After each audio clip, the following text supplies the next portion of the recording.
my clock. So I'm going to start the class today. And this is January the 5th, the first class of the year.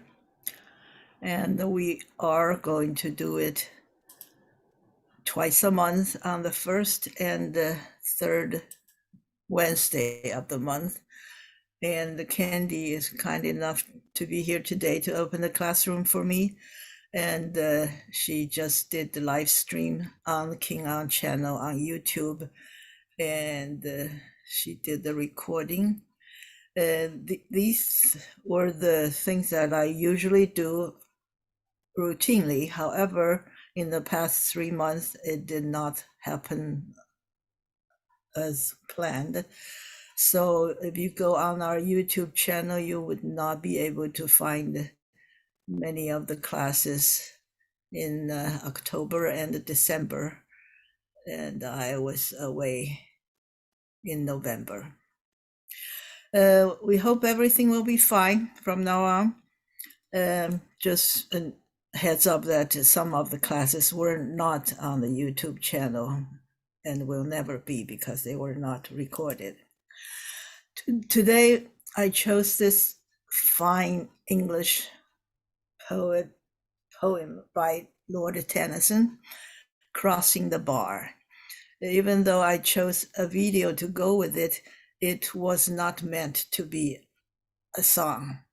After he wrote this poem, which he liked very much, and he died, and later on people started to write music to this poem, and there were many, many versions. If you go on YouTube, you can still see a lot of them. And the one I chose was a Christian hymn, but this poem was not meant to be a Christian hymn, but it's got such a aura of a Christian song, so it's kind of unavoidable that it would eventually become a Christian song.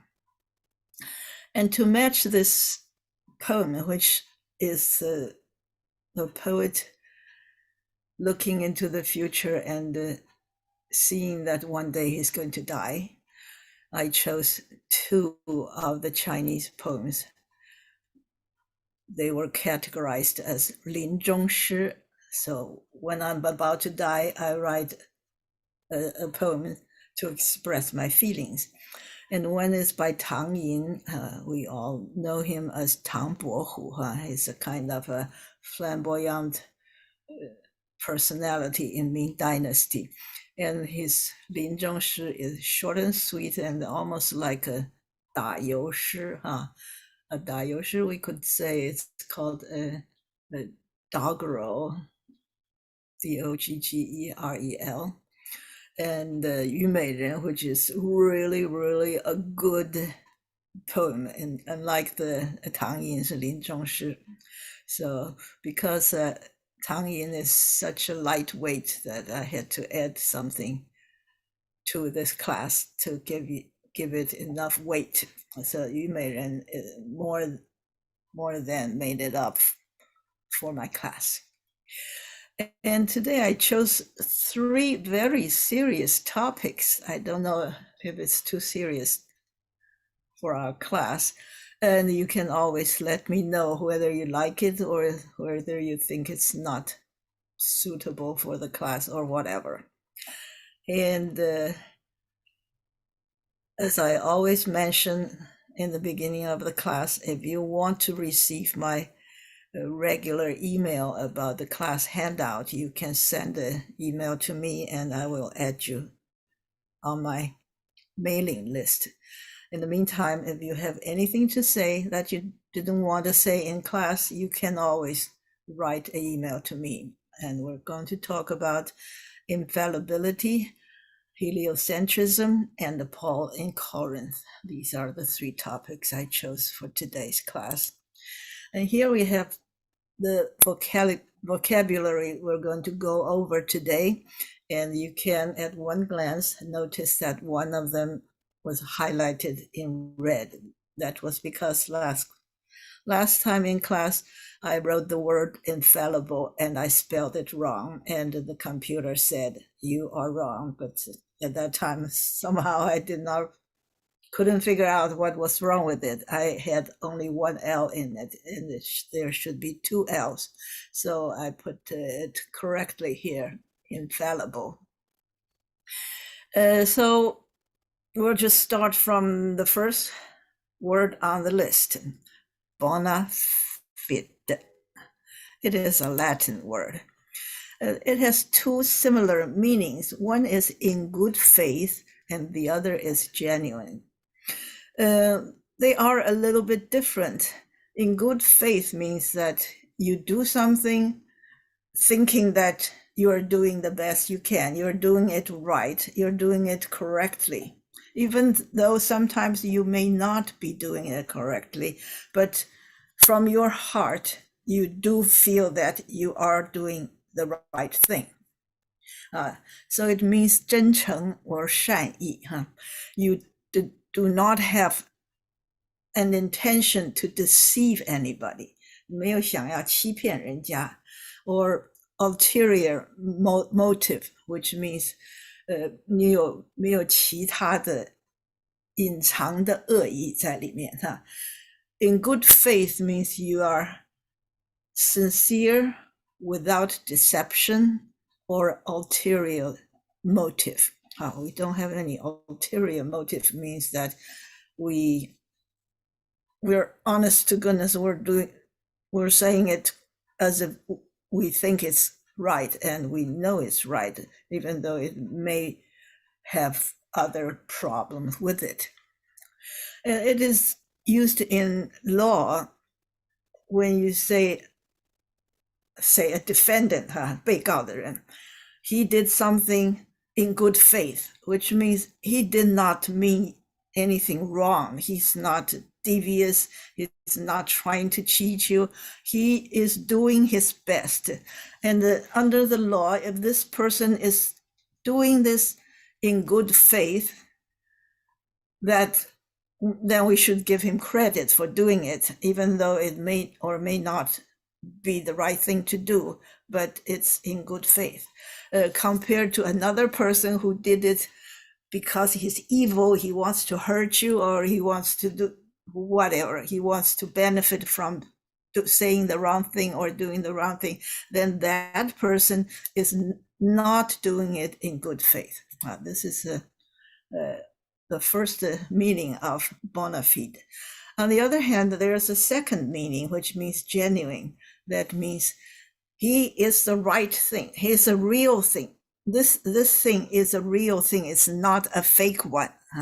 So there is a little difference between these two meanings. One is in good faith, and one is genuine and not counterfeit. Counterfeit 就是做假的东西，假钞票，或者是there's a William Holden movie called The Counterfeit Traitor. So he is playing as if he's a traitor, but he is actually a double agent. So it's counterfeit means a fake one. The meaning of this, I was going to say a word, but it's actually two words. Bona fide is in good faith, and the similar word would be sincere, and the opposite word would be malafide, 就是说坏的，心怀恶意的意思哈。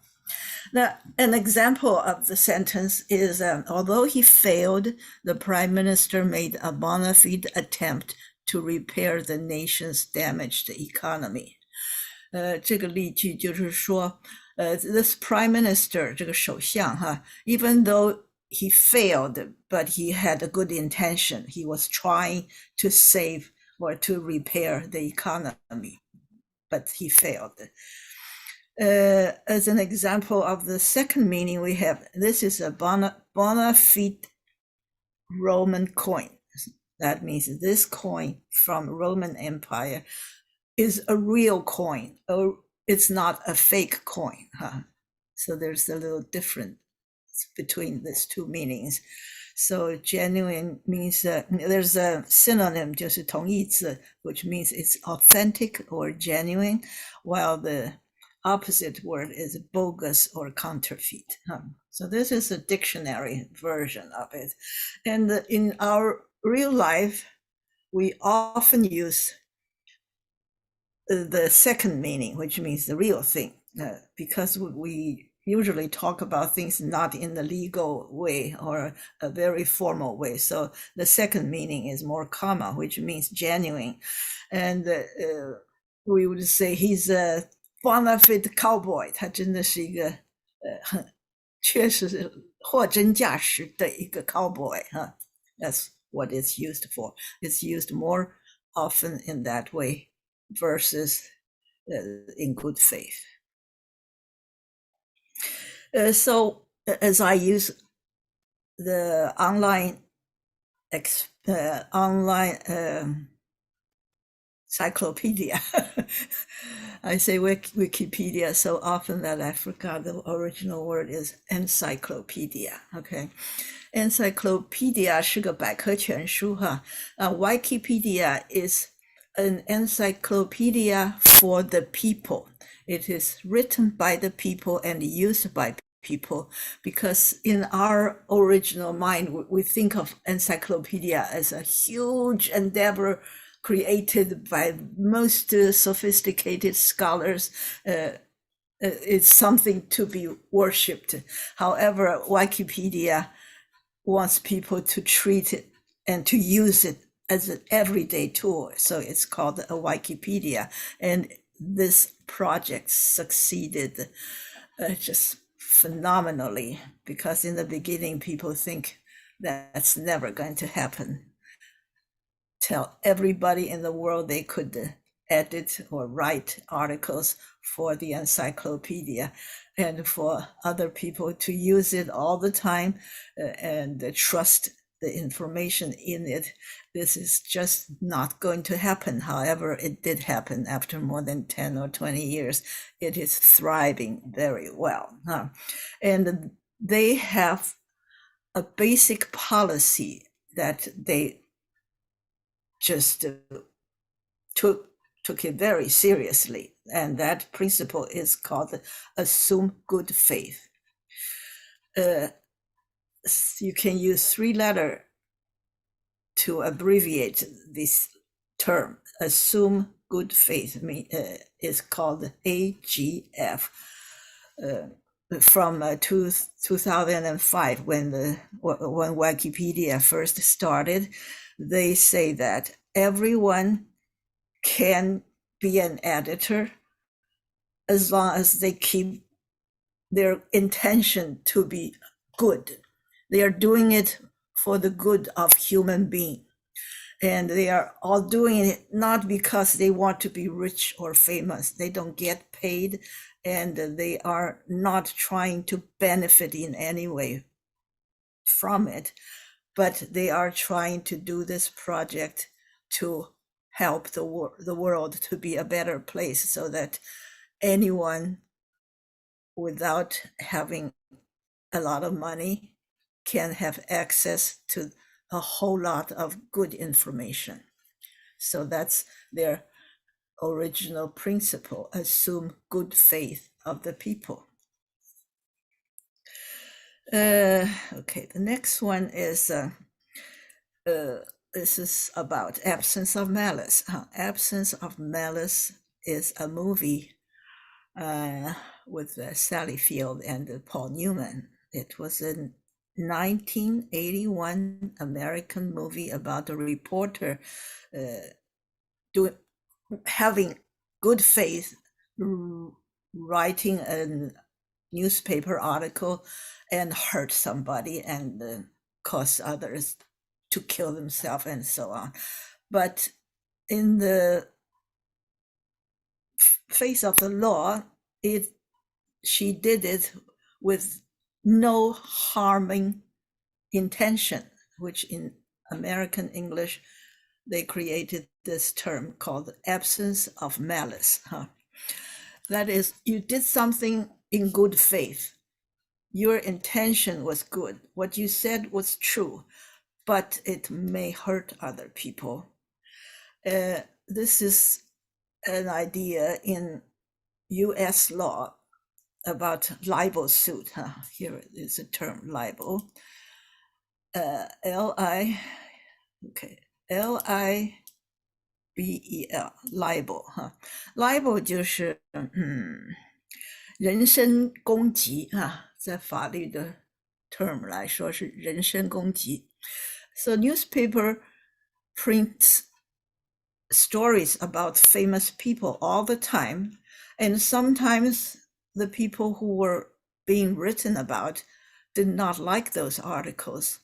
So as a fair and good reporter, you're supposed to let the public know the truth, knows what happened actually. So you write an article because you had no evil intention. At that time, if the other person whose story was about did not like it, that person could go to court to file a libel suit, 说你是人身攻击他in many other countries, there are such kind of lawsuit, but in the United States, there was a new case. I don't know, I forgot in what year I had it before.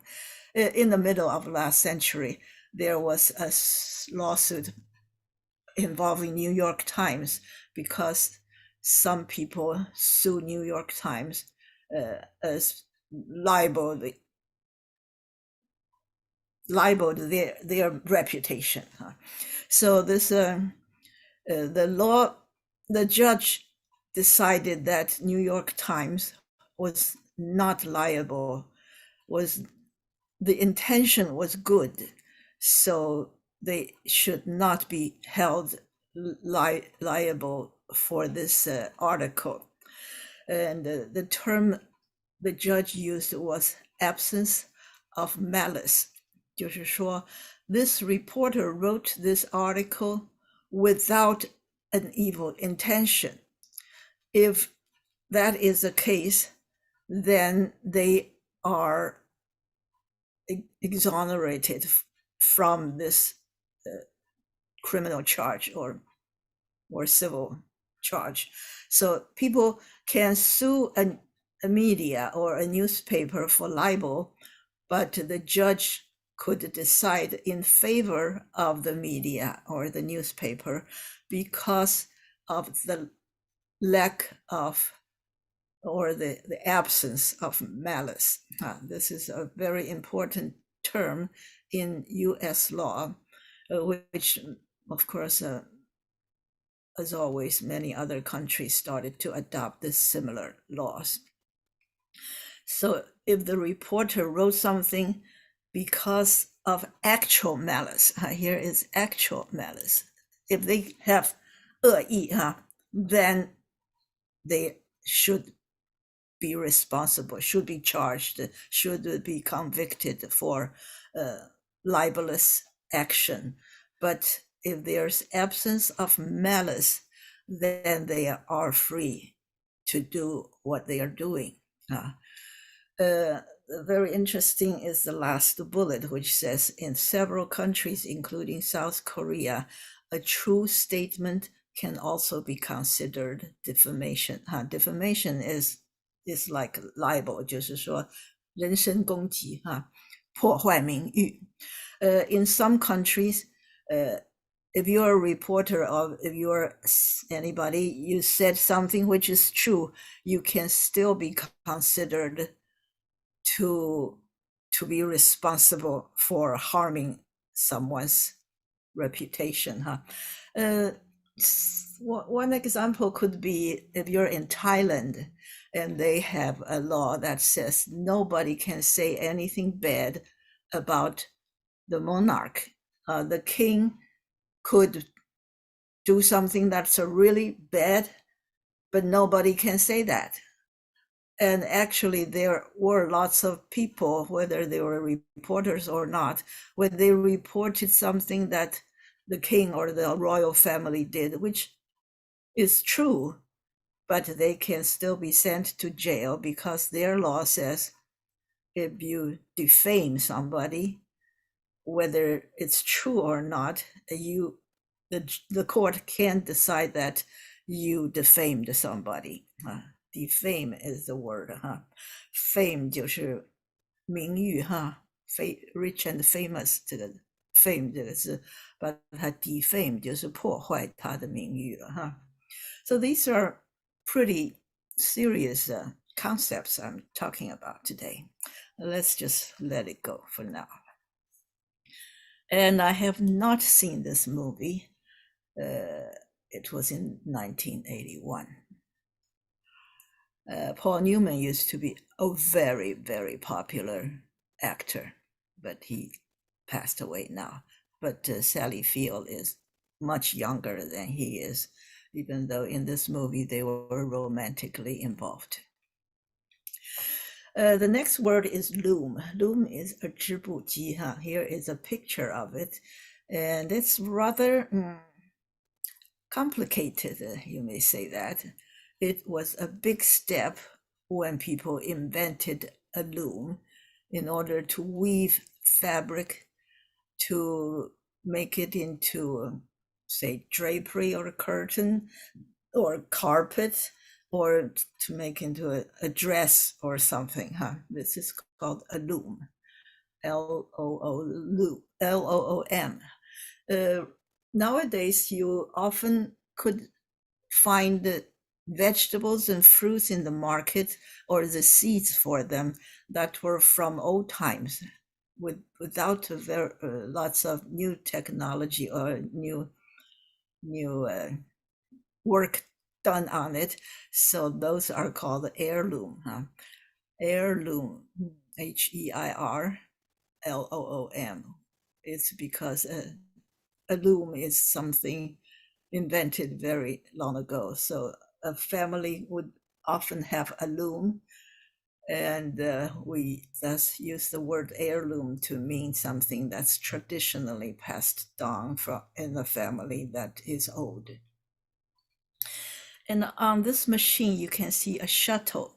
Here is a shuttle put on this fabric that's being woven.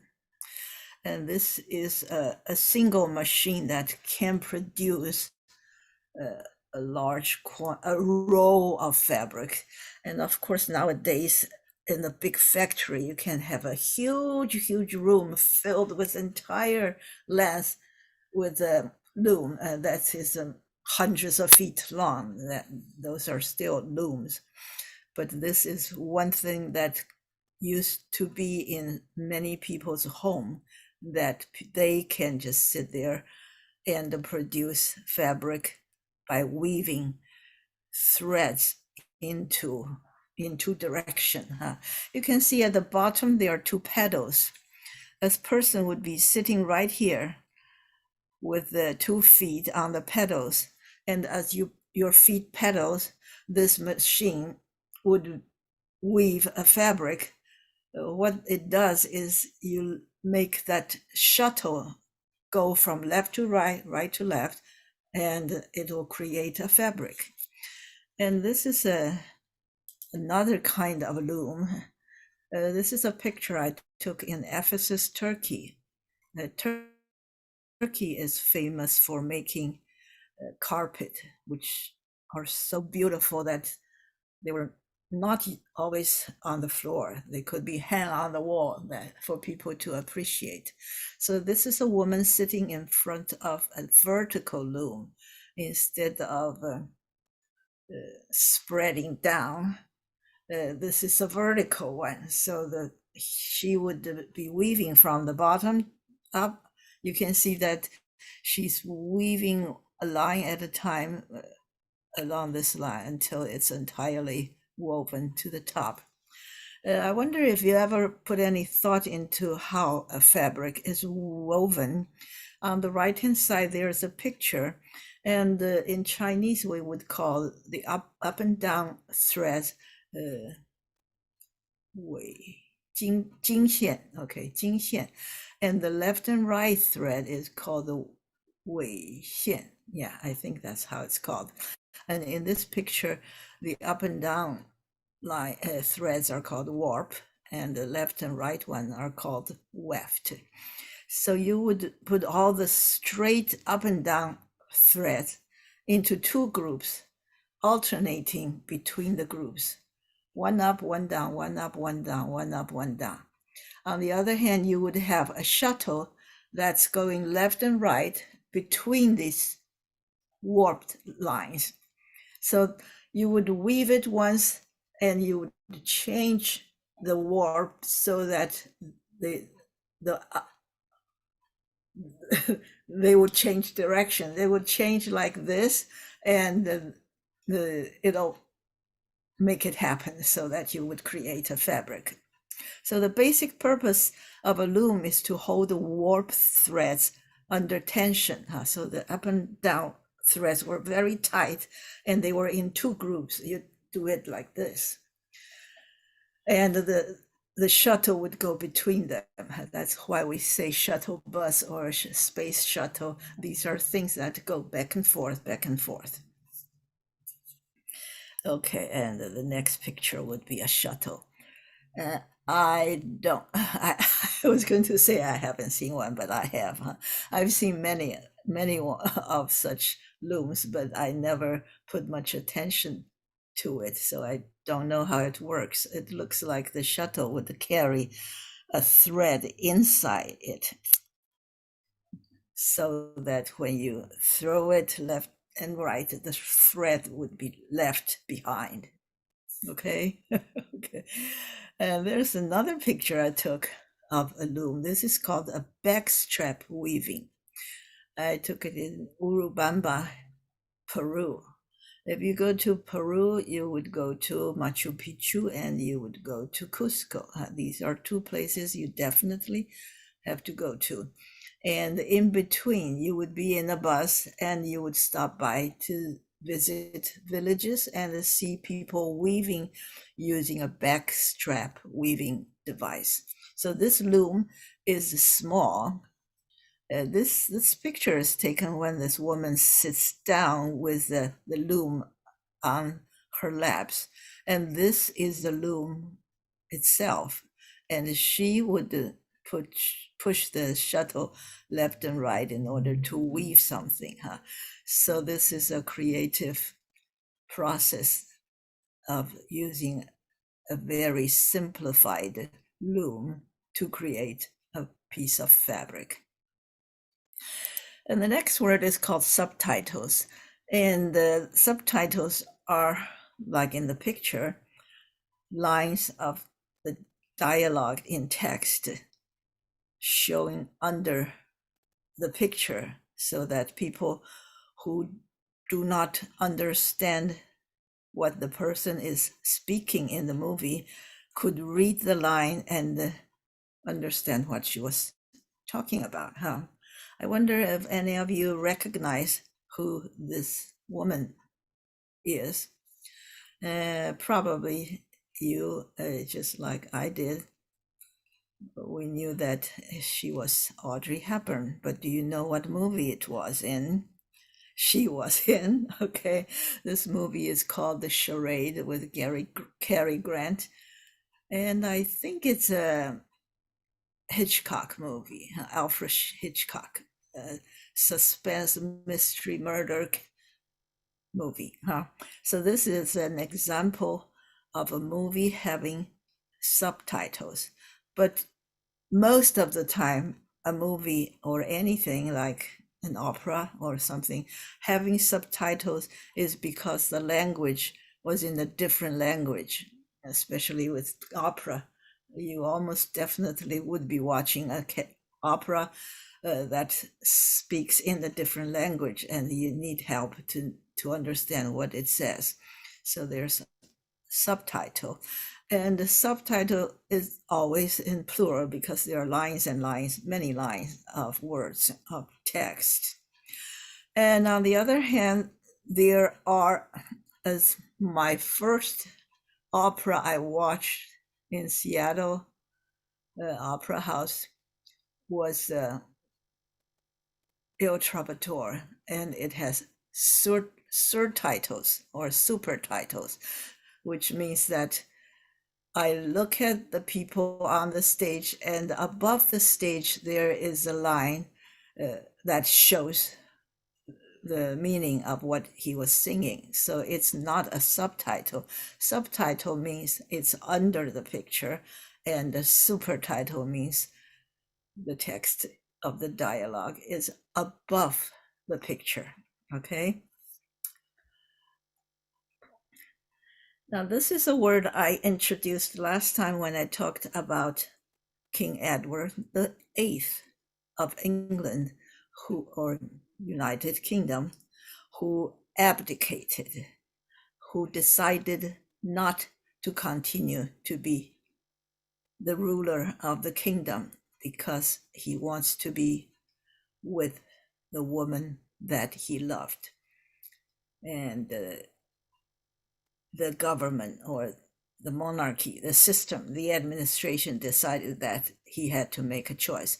They would not allow him to continue to be the king unless he decided not to marry this woman, this divorced American woman.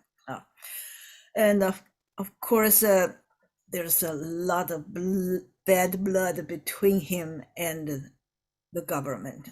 We say a lot of bad blood means very bad feelings.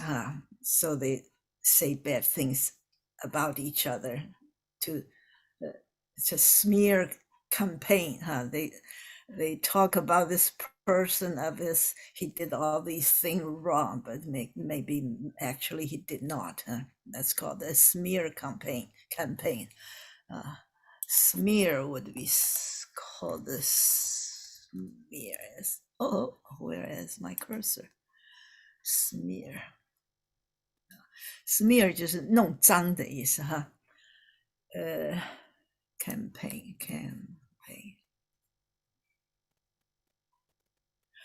I believe that's how it's spelled. Campaign 就是比方说竞选的时候 you conduct a campaign in order to run for an office.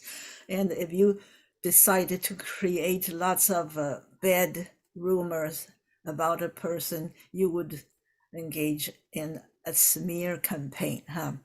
And this king who decided not to be the king, the government made a lot of rumor about him, saying that he's an isolationist or he is a Nazi sympathizer, which means that he advocates not to ally with other countries with the intention of going into a war against another country. Or they show his picture taken with Adolf Hitler in order to make people believe that he is a Nazi sympathizer. The truth is, he did all those things, but he would call himself a pacifist. Here is the word pacifist. Pacifist is a very neutral, or it's a good word about a person who loves peace and who wants to spread peace. He wants to have a peaceful world. So that pacifist is a person who loves peace and an activist for peace. However, when you call that same person an isolationist, you are putting it with a new twist. You are describing him as someone who is against our national, our patriotic spirit. All these things are kind of political things that we should not be involved in, but I'm just trying to explain to you all the shades of these words, the different meanings, and how it came about. Edward VIII, he did go to Germany and met with Hitler, and he was alarmed. He saw how Germany armed itself so well. The army, the air force, and the submarine, huh? All the things were so well done, and the soldiers were so well trained. He just he feared for his country, which was UK. He advocated pacifism because he knew that they were no match for Germany. However, as things went on, he was painted as an isolationist, and the British Empire did go into war with Germany, and they were just beaten to hell for many years. They had no food, no ammunition. They were bombed to hell. It would have proved Edward VIII correct that they should not have gone into war. But fortunately, the United States came to the rescue and saved that country from ruins, and saved the entire Western Europe from ruin.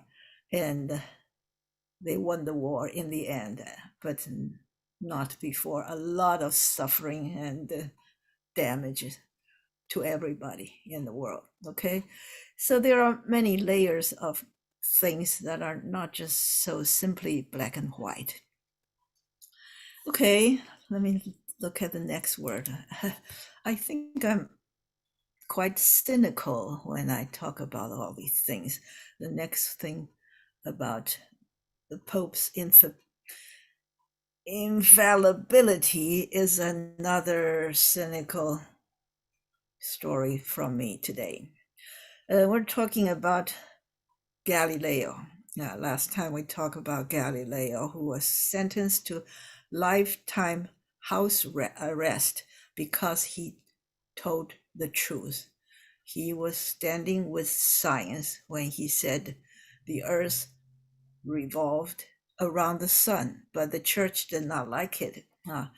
The church, the Catholic Church, thinks that Galileo deviated from the church dogma.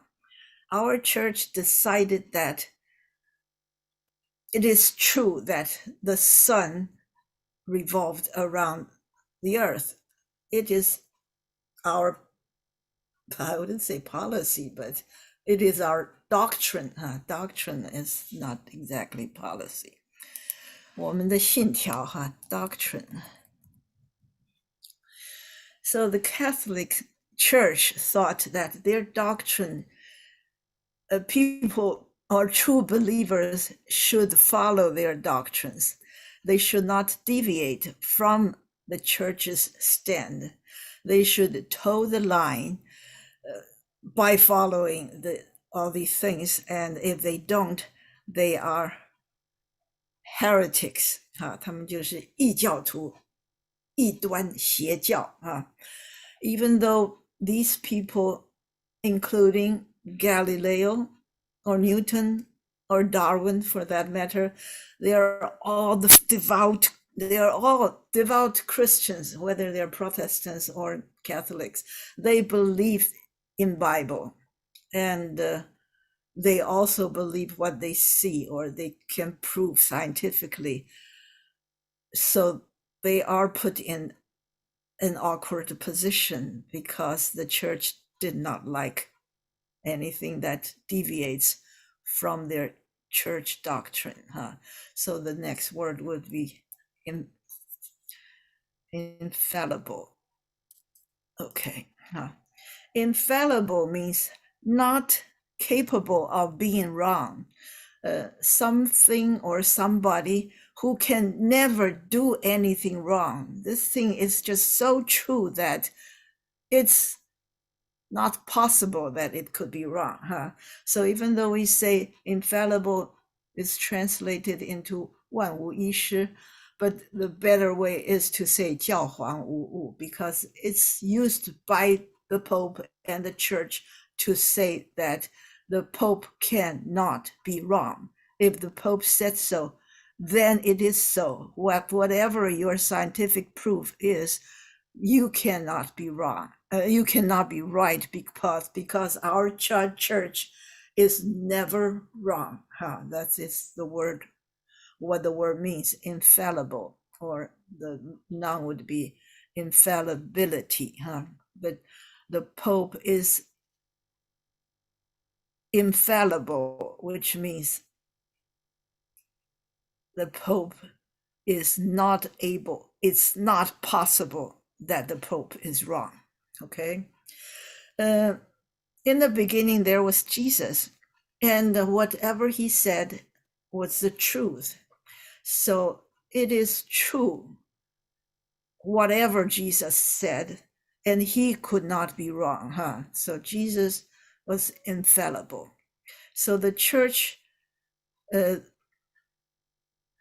following what Jesus said, could not be wrong. And his disciples and his apostles, 他的门徒, there are 12 apostles, and there are many more disciples, like Paul, 保罗, 保罗 is one of the disciples. You can say that he was one of the disciples, even though when Jesus was alive, Paul was never a disciple. He was among the people who chased after Christians and tried to catch them and throw them in jail to be executed. That's what Paul was once. But after Jesus died, Jesus appeared in front of Paul and showed him the way. And Paul became blind for 3 days. Paul was blind. So I wouldn't say he was Jesus' disciple, but eventually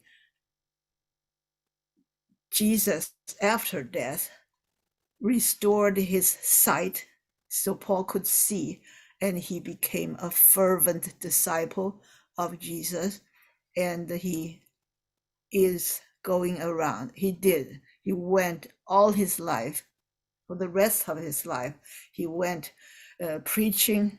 He was on mission, preaching the thoughts and the teachings of Jesus. So what I did straight to that part about Paul, which is part of what I was going to say anyway.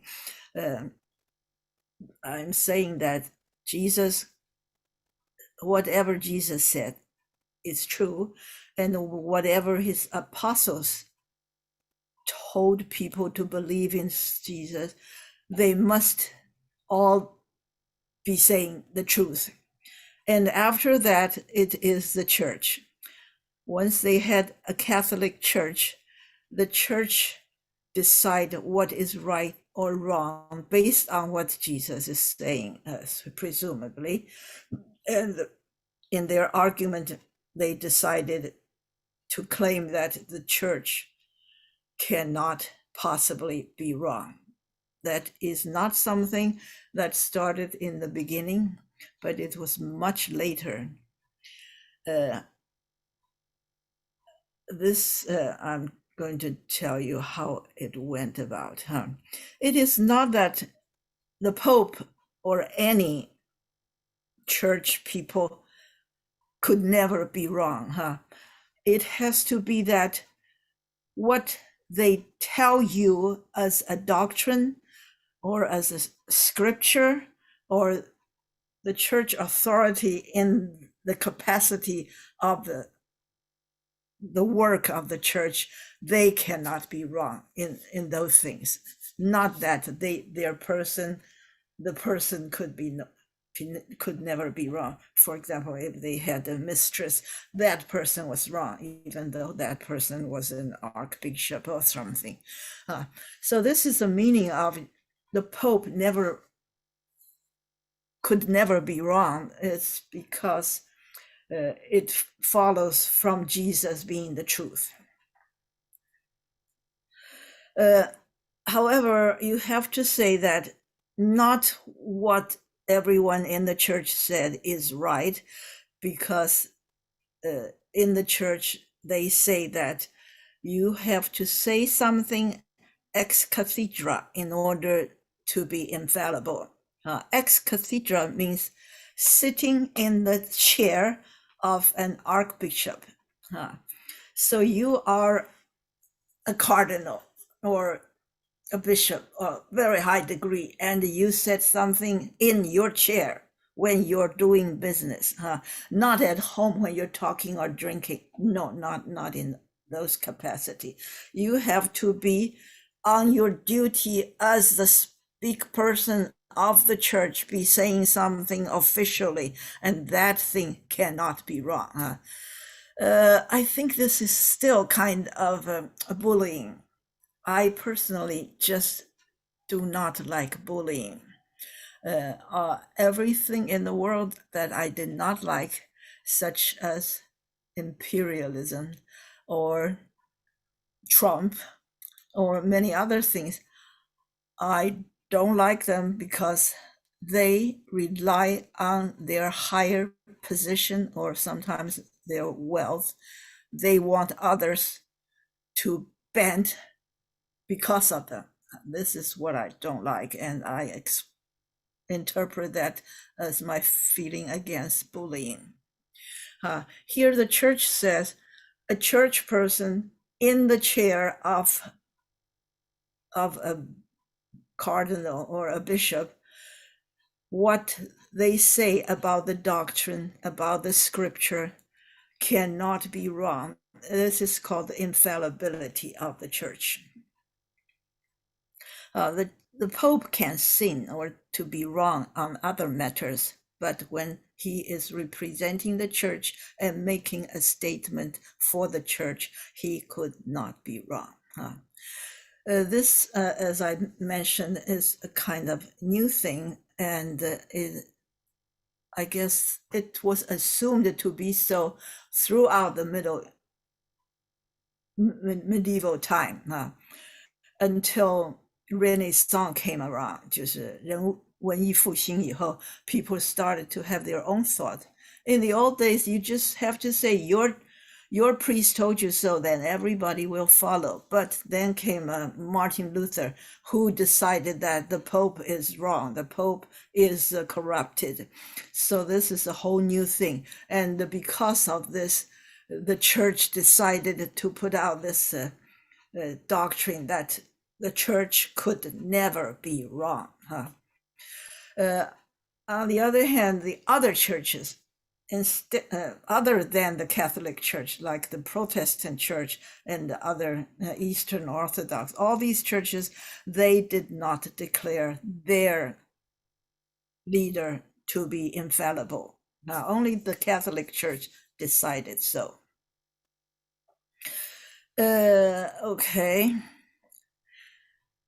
There was, even after this was, actually it was before, in 1854, Pope Pius IX decreed the doctrine of the Immaculate Conception to be infallible.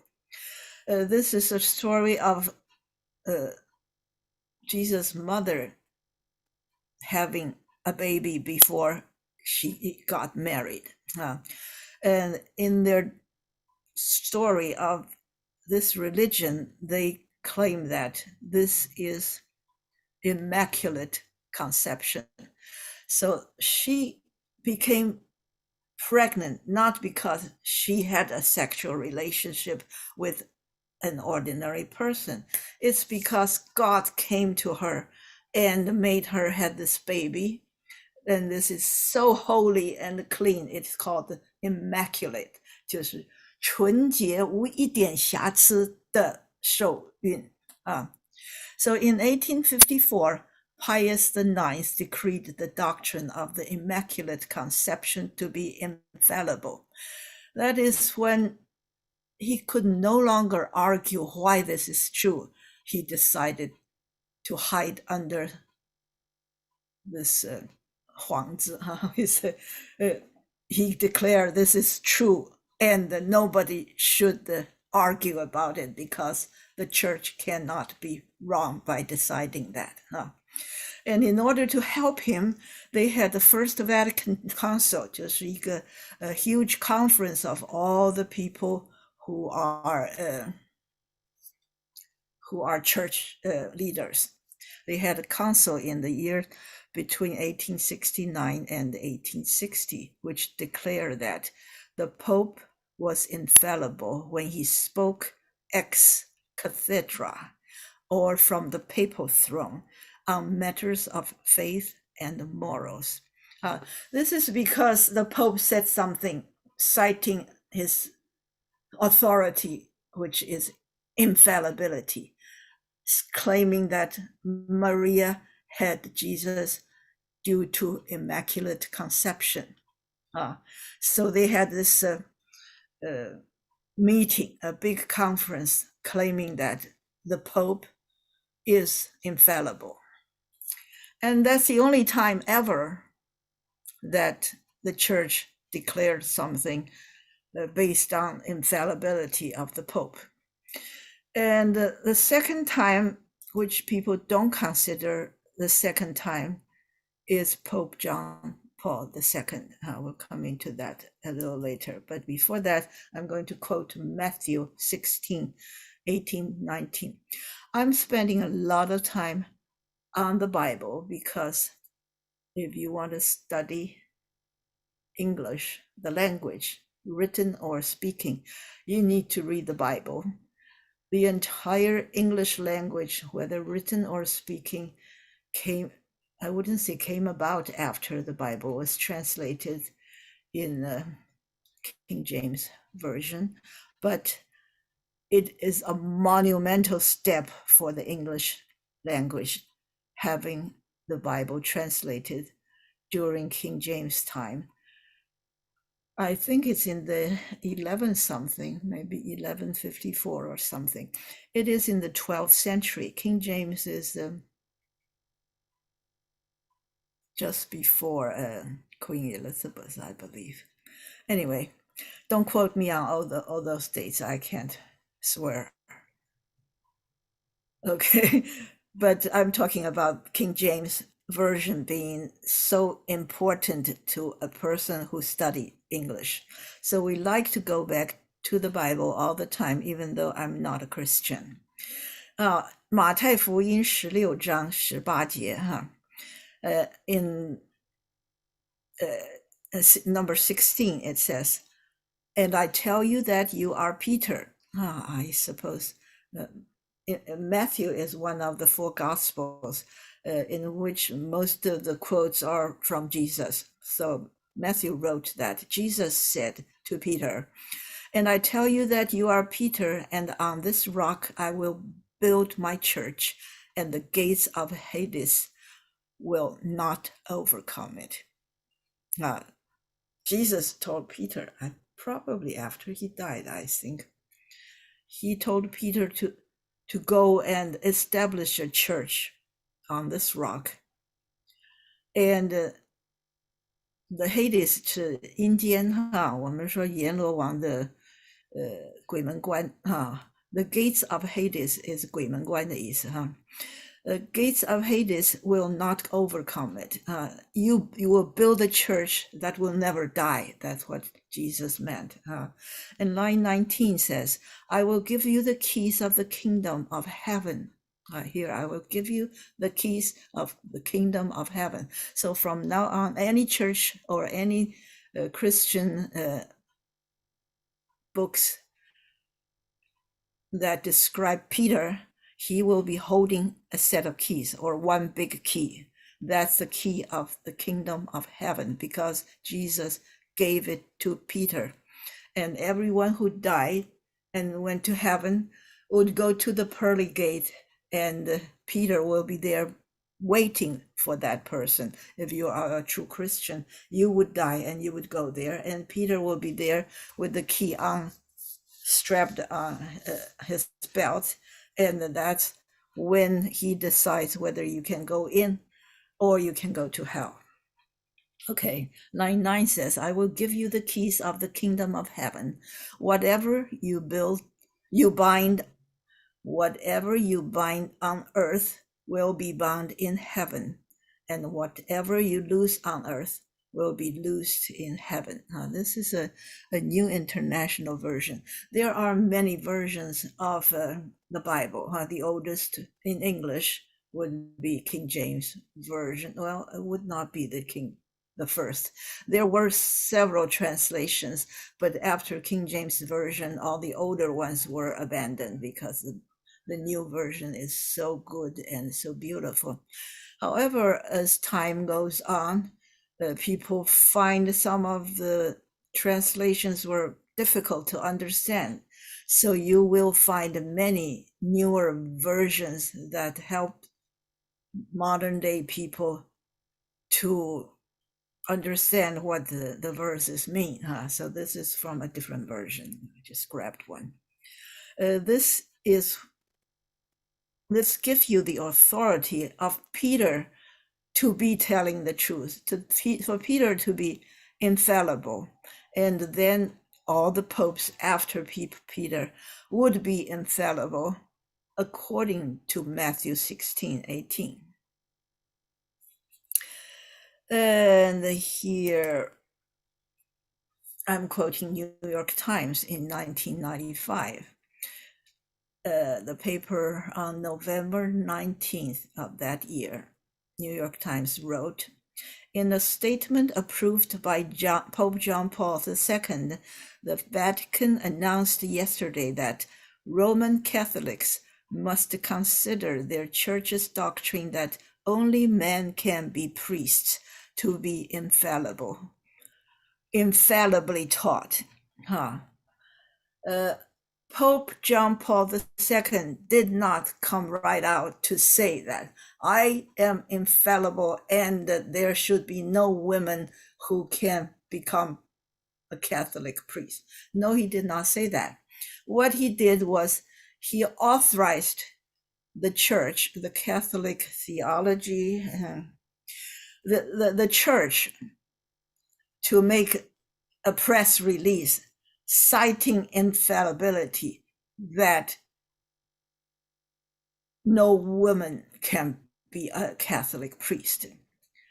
So there is a subtle difference, because Pope Pius IX, he declared that Mary had Jesus through immaculate conception, and I say so. But Pope John Paul II did not say that. He, through someone else, announced that the church decided no women can ever be a priest. To me, that is just when you run out of excuses, you rely on infallibility. But I'm not a believer. That's why I'm saying that. But if you are a Christian through other means, like a Protestant church, you can be a Lutheran or you can be a whatever, you may not believe God think no women should become a priest. And in fact, many branches of Christian churches already allow women to be priests, but the Catholic standing is firm against women becoming priests, and they fall on their infallibility as their reason. Okay? And I just mentioned Trump, and I did not like him because he claims the executive privilege. He did all those things wrong before he became a president and during his presidency and afterwards. And he wants himself to be excused. He is above the law, actually. He is saying that. He said he's citing executive privilege, which means I was, or I am, or I will be, or whatever, because I was a president. Whatever I did before or during or after that are criminal, cannot be held against me because I am above the law. That's essentially what he says. Right now, he is not going to cooperate with the Senate hearings on January 6th insurrection, citing executive privilege. That is the same thing as the Pope citing infallibility. Similar, huh? He did not say, I was never wrong. He just said that since I was the president, you cannot come investigate about my crimes. Actually, he actually said those are his crimes if he claims executive privilege. Okay. To sum up, throwing these words at you, huh? There are words like papal states, Holy See, Roman Curia, and there are words like diocese, archdiocese. These are all Catholic words that you may encounter, but I'm not knowledgeable enough to tell you what is what and what's the difference between them. A diocese is a 教区, there are 32 dioceses in the US, dividing which part, which section, which diocese is under which bishop or cardinal or whatever. But there are archbishop who preside over archdiocese. So each diocese, there are many dioceses, 就是教区哈, several, maybe 10 or 5 of them grouped together to form a 主要的教区. Then there will be a bigger bishop on top of those bishops who were in charge of the diocese. Okay, you don't have to know any of these words. Then we come to Galileo being under house arrest for the rest of his life. House arrest means that you were under detention. You were arrested, you were confined in your home instead of in a prison. It could be because you are waiting for trial, or it could be that you are sentenced to this sentence is for you to be under house arrest. The next topic is heliocentrism, which means the universe is revolving around the sun, which we know is no longer true. But at one time, this is just totally against the church doctrine, because the church believes the sun revolves around the earth. So helio is a Greek word for the sun as a person. So in Chinese, we could means helio means 太阳公公. Helio is the sun as a person, and the heliocentrism means the theory that the sun is the center of the world. Compared to that, if you think the earth is the center of the world, then that word is the one that's in red on the same slide. It's called the geocentrism. Geocentrism is the theory that the earth is the center of the world. Now we know the earth is far from the center. It's absolutely not the center of the world. However, at one time, well, it's natural for people to believe. They could not possibly imagine that they were living on a place that is actually a ball that is sailing in the space around the sun. That is a very, very strange theory. However, many old people in the old times did suspect that. This is a theory many, many years before the Christ. people suspected that, people who are smarter, I suppose.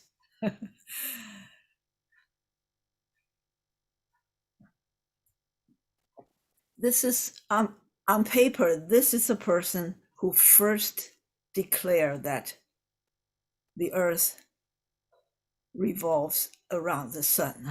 He these little c you see before the dates means that approximately, circa, circk. We use a c to mean approximately 310 BC was the year he was born, and he died approximately in the year 230 before Christ. He's a Greek astronomer and mathematician who presented the first known heliocentric model. That's one smart person. However, he was not the first ever human being. He heard it from other people, but other people did not write down and did not declare or did not make a formal stand on this thing. But he was the very first person in Western world who made a stand saying that the earth goes around the sun, many, many years ago. I am not familiar with the Chinese astronomy. I don't know if we had a similar person doing such a thing. However, we did have lots of sophisticated astronomers throughout Chinese history who had different ideas about these things. Yeah, some maybe before Copernicus. But the first real person in modern times, as I mentioned, Renaissance, 就是文艺复兴的时候, people started to doubt what the church tells them. And Copernicus was the first person ever to make a great announcement. It's not like that Greek guy who might have announced it in his village. Copernicus made an announcement in the whole world so that millions of people heard what he said. He was from 1473 to 1543. Copernicus, 我们叫哥白尼, formulated a model of the universe that placed the sun rather than earth at its center.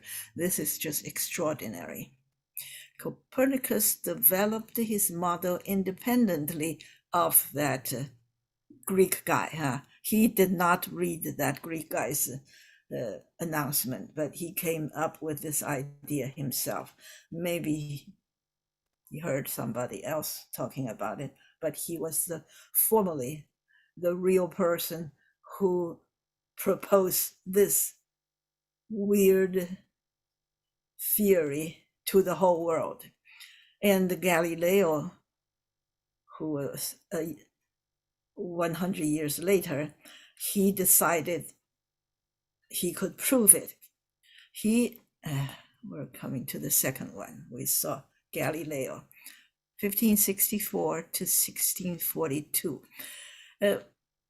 He lived quite a long time. That's why you have a painting of him with such a big beard and almost half bald. Galileo presented supporting observations made using a telescope he made himself.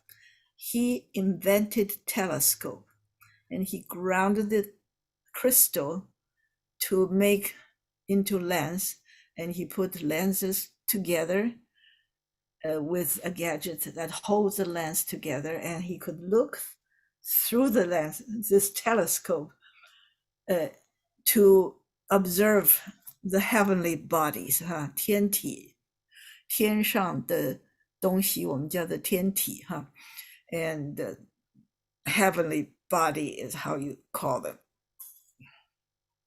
Any kind of stars or planets or comets. They're called heavenly bodies. So he observed and he could see the Saturn and Jupiter, all these planets. He could see them, and he actually saw Saturn has a ring of moons. Saturn 听说有 7 moons going around Saturn. Saturn 是木星吧 ？Okay. So Galileo was the first human being because he invented the telescope, and he saw Saturn with 7 moons around it, and he observed the moon, the sun and the earth and so on, and he proved that the sun is the center and the earth goes around the sun. These are all extraordinary people. And after that, there is Kepler. Johannes Kepler. What happened to me? Okay. Johannes Kepler, 我们好像翻译成开普勒哈。He is just a bit older than Galileo, and he proposed this even more extraordinary theory that there are many planets like the Earth itself. You can see different planets having different orbits. Here we have a drawing of 2 orbits of 2 different planets. Here is planet 1, here's planet 2. And he proposes that all of them go around the sun with the sun in one of the focus of this ellipse. Okay, ellipse 就是一个椭圆形哈。A 椭圆形 is a flat or circle 哈。A 椭圆形 has 2 foci, focus, having 2 focuses. You would say foci, F-O-C-I. That's the plural of focus. And the Kepler says each planet has a different orbit, and they are all in different shape of ellipses. And when they're closer to the sun, they go faster, and we're farther from the sun, they go slower. So the time elapsed on this orbit plus this forming this area is a constant number. If you're here, then this area, it has the same area as this one. It's just that you would move faster while you would move slower when you're farther from the sun. These are extremely extraordinary, I would say, invention, discovery, or theory. Okay, that's what Kepler did. He proposed that the planets, there are more planets than you thought, and they each has such kind of orbit. Orbit is the path of a planet. O-R-B-I-T 是它的行星的轨道。And to top them all, there's Isaac Newton. Isaac Newton is a person just a little bit later. Let me see how much older. Yeah. Okay. So Kepler in the 1600 proposed those orbits of the planets, but Isaac Newton was 100 years later, not quite 100 years, about 70 years older, younger than Kepler. And he, of all the people in the world, he did the most to mathematics and to physics and to everything else. He is the greatest of them all. And what he did is to translate Kepler's law into formula, and in order to do that, to do the things that I just explained to you, he had to invent calculus himself. the mathematics at his time is not enough for him to explain why these orbits are the way they are. So Newton had to invent calculus. 微积分有微分跟积分 with 积分 you can explain why this area is the same as this area. In order to form this theory and do the formula, Newton, before age 26, invented calculus that was among one of hundreds and hundreds of new things that Newton gave to us. This is one of the greatest person ever, and very handsome as well. Okay. And one of the thing that he did was to prove once and for all that the sun is the center while the planets goes around the sun, among many other things. And I once mentioned this person to you. His nickname is Neil deGrasse Tyson. He is a modern day astrophysicist, a physicist who is into astronomical side of physics. Is called astrophysicist. And at every lecture on YouTube, of which there are hundreds, he would say, I am your personal astrophysicist. He wants all the young people to like science, to love science, because it is so interesting. So if he is doing, among the many YouTube videos he did, he would invite a comedian who talked jokes as to play around with him. They would carry on a lecture about something very, very deep into science, but it would be like a joke. They would make jokes to each other so that this video is so entertaining. So in Chinese, we would say such a person as Ming Zui. He on YouTube is one of the greatest Ming Zui on YouTube right now.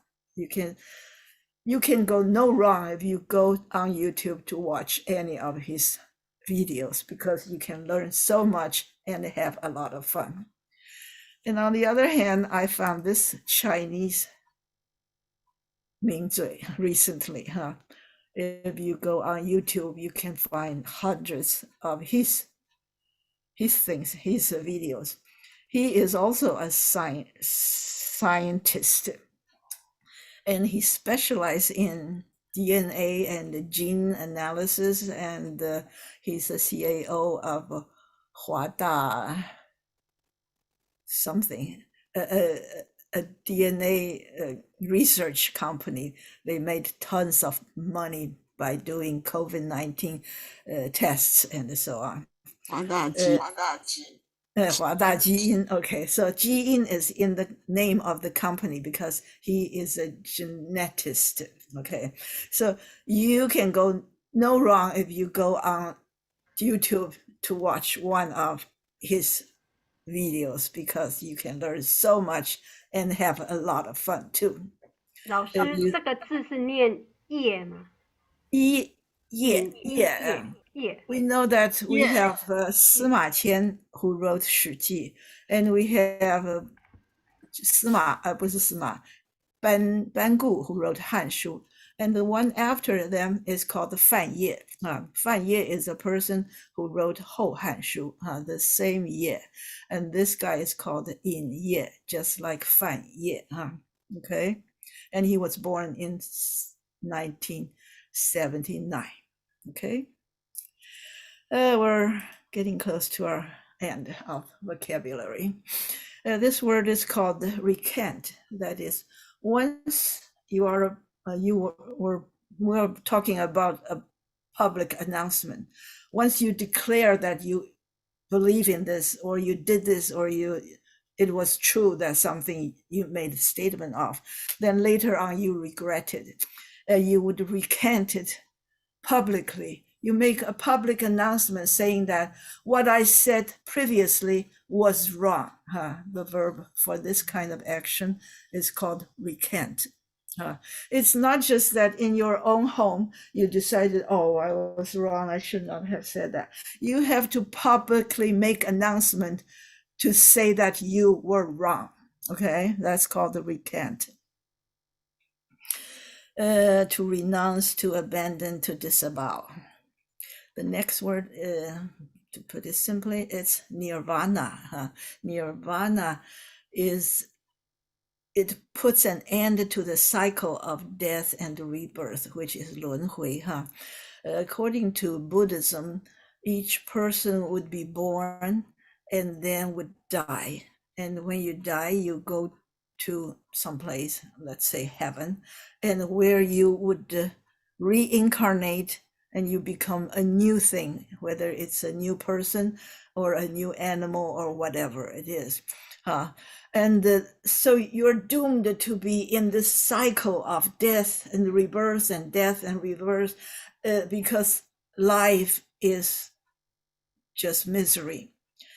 Until you reach the nirvana, you are enlightened and you found the truth, then you stop this cycle and you are in nirvana where you will live forever. This is called nirvana. And we people who live in Seattle, we know that Kurt Cobain, who committed suicide in 1994, he was the lead man in the rock band called Nirvana. Okay, for whatever reason, he chose the word Nirvana to be the name of his rock band, and he was very, very famous, and he killed himself in his own home in the Madrona district of Seattle. So it's close to Lake Washington, a street that's kind of twisting. His home is on the hill, probably having a view of the lake, and he killed himself. Bludgeon is to beat with a stick. For example, we in the Chinese court in ancient times, they often have people holding on to sticks, and if the judge says he was wrong and you can beat him 5 times, and the person would go and beat him, usually on the back, I think, 5 times, and sometimes you can beat him for 100 times and then he'll be in very bad shape. So this word can be the verb or the stick itself, the noun itself. Bludgeon. We were talking about this poem Invicticus, written by William Henley. He said his head was being bludgeoned and his head was bloody, but he is unbowed. 他还是不低头. This is where it came from. And why did William Henley suffer so much?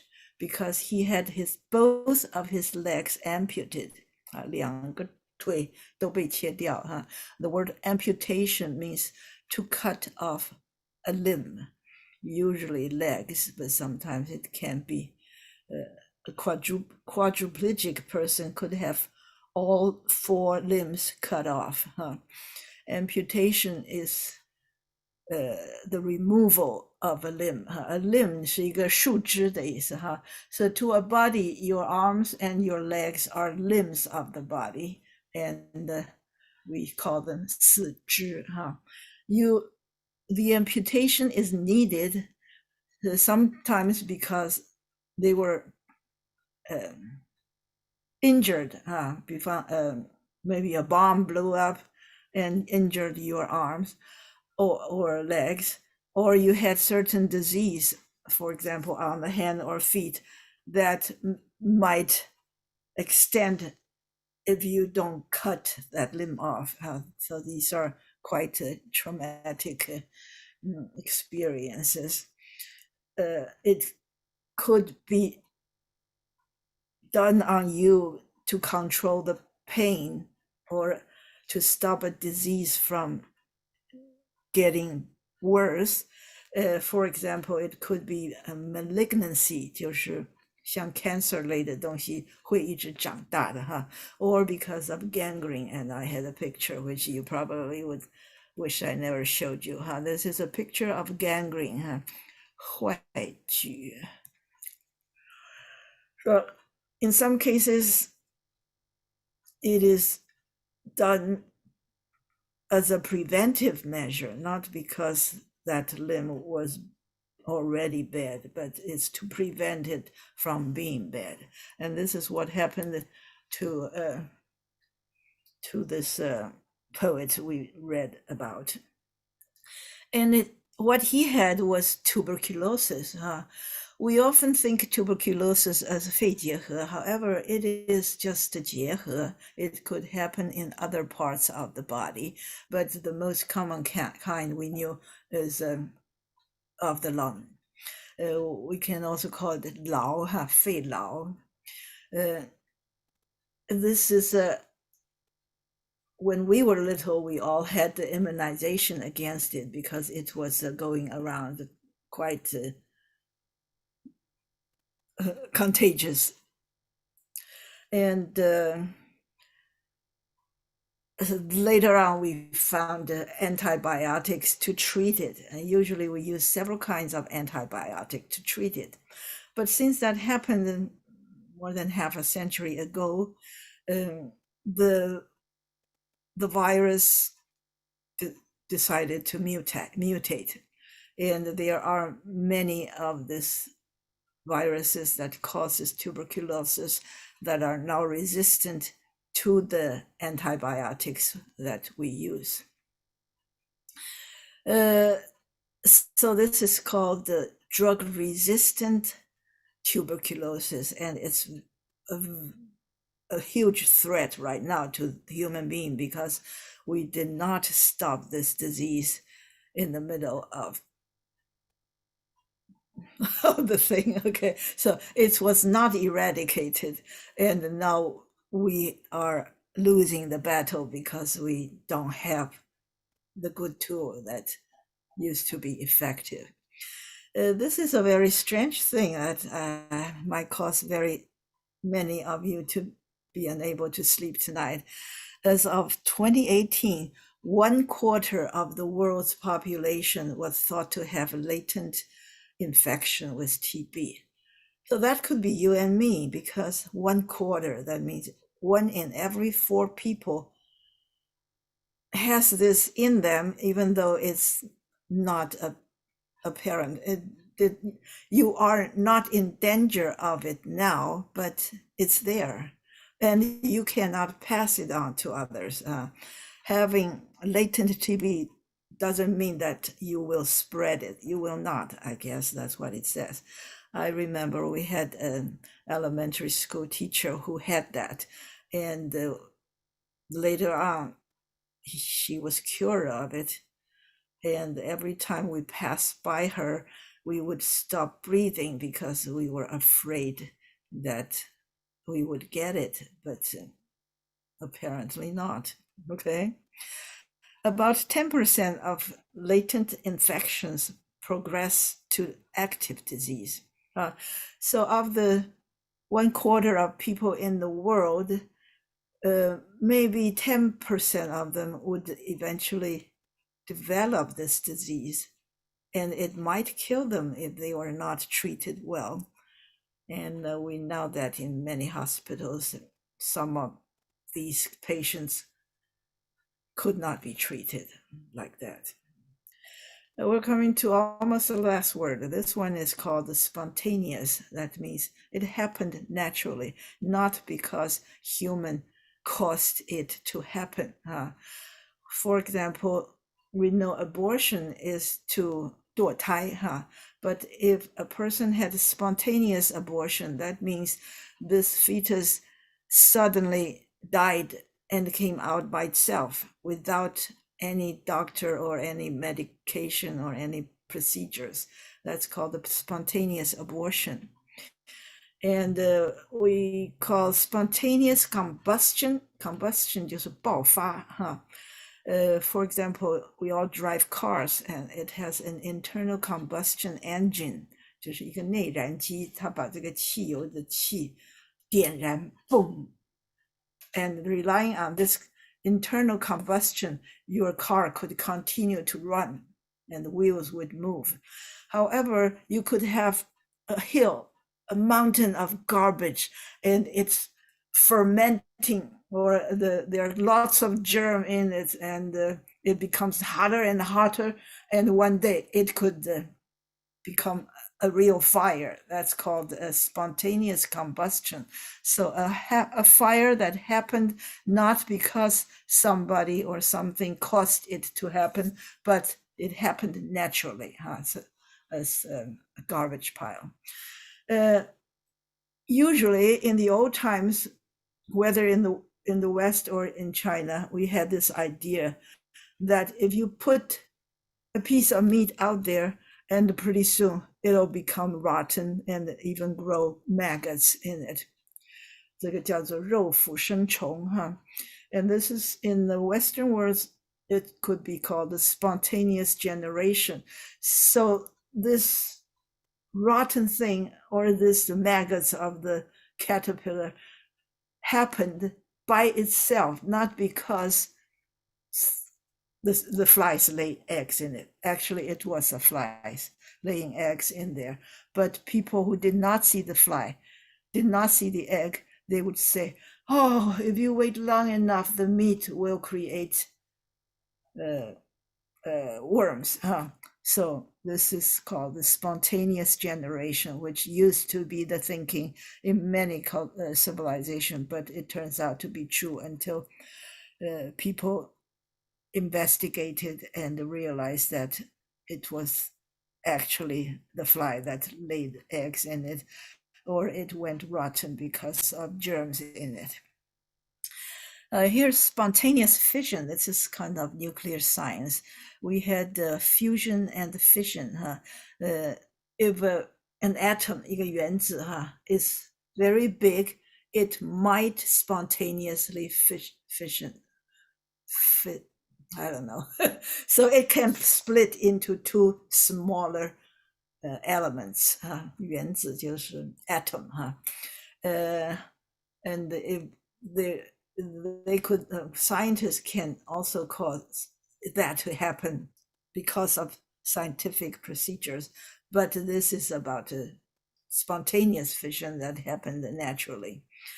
So something that happens naturally is called spontaneous process. And if you were sick with an incurable disease, but you are cured by yourself without human intervention, you are cured, and this disease went away. This is called spontaneous remission. Remission is it got rid of this disease. Usually we talk about cancer. For example, if you have leukemia, and for example, I have a cousin who had leukemia, and the doctor said he would have 6 months to live. He was 19 years old in Taiwan, but eventually he came across someone when he was having food at a food vendor. Someone came over and gave him a prescription, a Chinese prescription, and he was cured, and he is living. He's probably 60 or 65 years old. And you cannot say the cancer went away spontaneously. It is of human intervention, but it was a Chinese prescription. And he lost it. So I asked him for it, and he lost it. Okay, this is a very last word, which is style. This word doesn't need any explanation. Everybody probably knows. 风格 means style. 风格类型. However, here I'm telling you, style can also mean a person, a Chinese person's nickname, or a second or third name that he calls himself, other than the name he his parents gave to him. So Su Shi was Su Xun's son, and he was his brother was Su Che. So Su Xun, Su Shi, Su Che were three of the eight greatest literary person in Tang Dynasty. They write wonderful essays. And he was banished, exiled by the emperor for whatever reason that we talked about many times. It's called the Wu Tai Shi An. And he was exiled to a place called the Eastern Slope by the river. And he had to farm the land himself in order to live. He was so poor. So he decided to call himself Dongpo Jushi. So Dongpo Jushi became his style. So when we say Su Shi, we say Su Shi styled Dongpo Jushi. And of course, every Chinese who was somebody had at least one style, sometimes many, many of them. Okay, that's the last of it. And we're going to sing this song. This one is called Crossing the Bar. And I really liked it. However, I did not know there are such songs. And I went on YouTube and I found many, many versions of it. Some are just solo, some are a chorus. Actually, it goes very well with the chorus, but there are many different versions of it. And this song that I show you the link of is a Christian hymn, but the poem is not a Christian hymn. Alfred Tennyson did not believe in a Christian God, but as he was approaching death, he thought there could be a God of some kind, may or may not be the other people's God. Let me just go there and show you the song, which is kind of nice. It's not this one. Huh. I think I lost it. Is it this one? Can you see this? Everybody, can you see this? Yes. Okay, I'm glad I got it.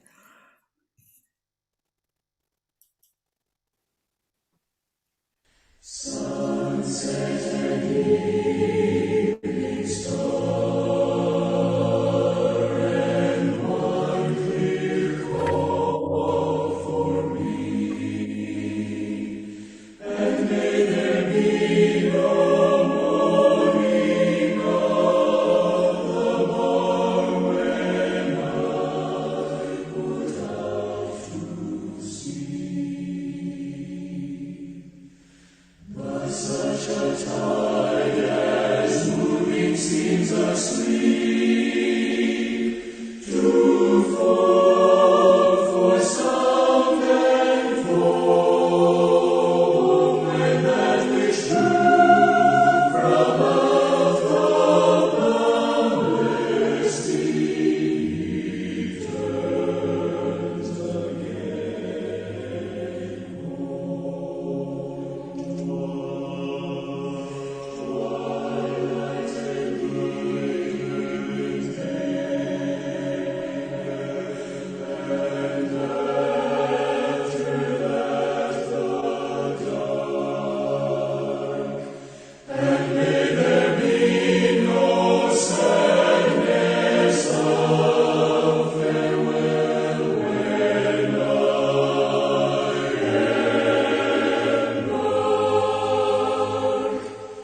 Yeah, as I mentioned, it's not a Christian song, but they made it a Christian song and they quoted the Bible saying, therefore, we are always confident knowing that whilst we are at home in the body, we are absent from the Lord. It's in Second Corinthians. Huh? Okay.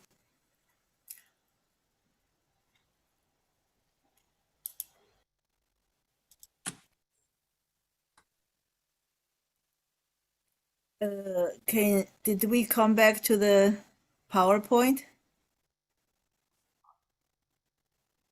Not No, yet. no, not yet. Okay, I have to try again then. Hmm, how come it's not working?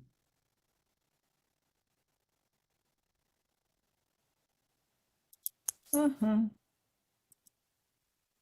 Okay, I'm here.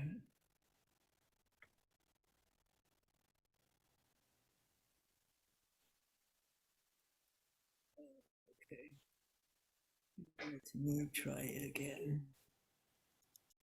Okay, do you see it now? Yes. Okay. Yes. This is not a very long poem. It's got 4 stanzas, which means 有4段, huh? And uh, they're not exactly in the same format. They have long sentences and short ones, and each stanza was not identical to the next one. But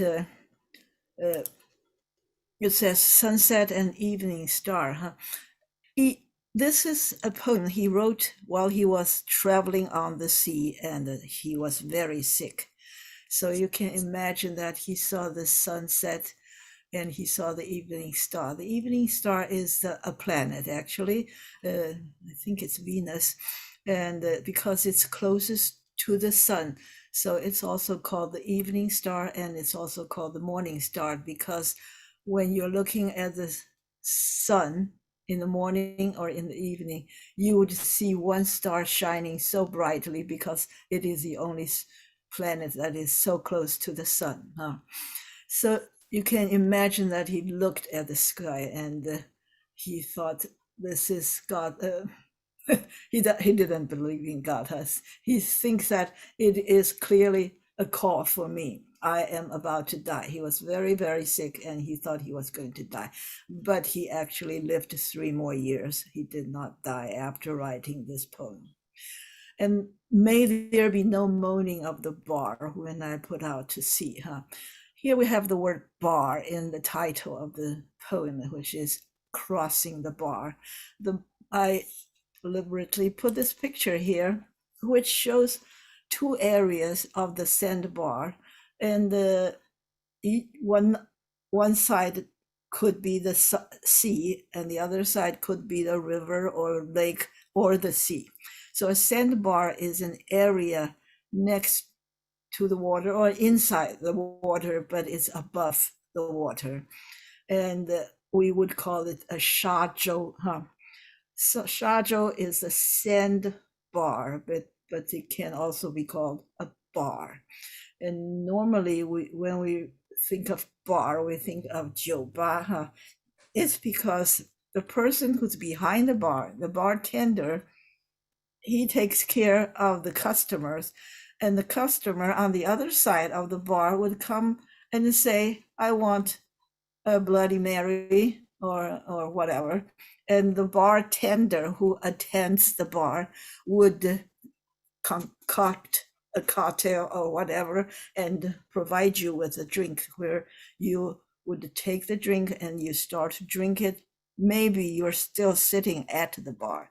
So the bar is the word originally for a sandbar in the water on the shore or where the river goes to the sea. There are several sandbars like Chongmingdao at the mouth of Changjiang. For thousands of years, the river carried sand onto toward the sea, and much of the sand was left there to form that sandbar. Okay, and he is thinking that there is a sandbar, and I am crossing the sandbar into the deep ocean, which means I am going to die. The process from life to death is like crossing a sandbar. He wishes he would die on a high tide, not a low tide. That's what he says. May there be no moaning of the bar when I put out to sea. When I die, I hope it'll be not be a low tide, because a low tide is so noisy, because the water will be flowing above the sandbar and making a excruciating noise, and there'll be foams around it. That's not a clean way to die. I want to die peacefully, and I want to die when the sandbar is under the water, when there's a high tide. But such a tide as moving seems asleep, too full for sound and foam. But the high tide is right now. This is not high tide. This is not high tide. So we're hearing this water sloshing around, and it's not very peaceful. Not very pleasant. Right now, it's full of sound and foam. When that which drew from out the boundless deep turn again home, because it's low tide, and this water that came all the way up is now going out back into the sea where it came from. So the water is going out to the boundless deep, turns again home.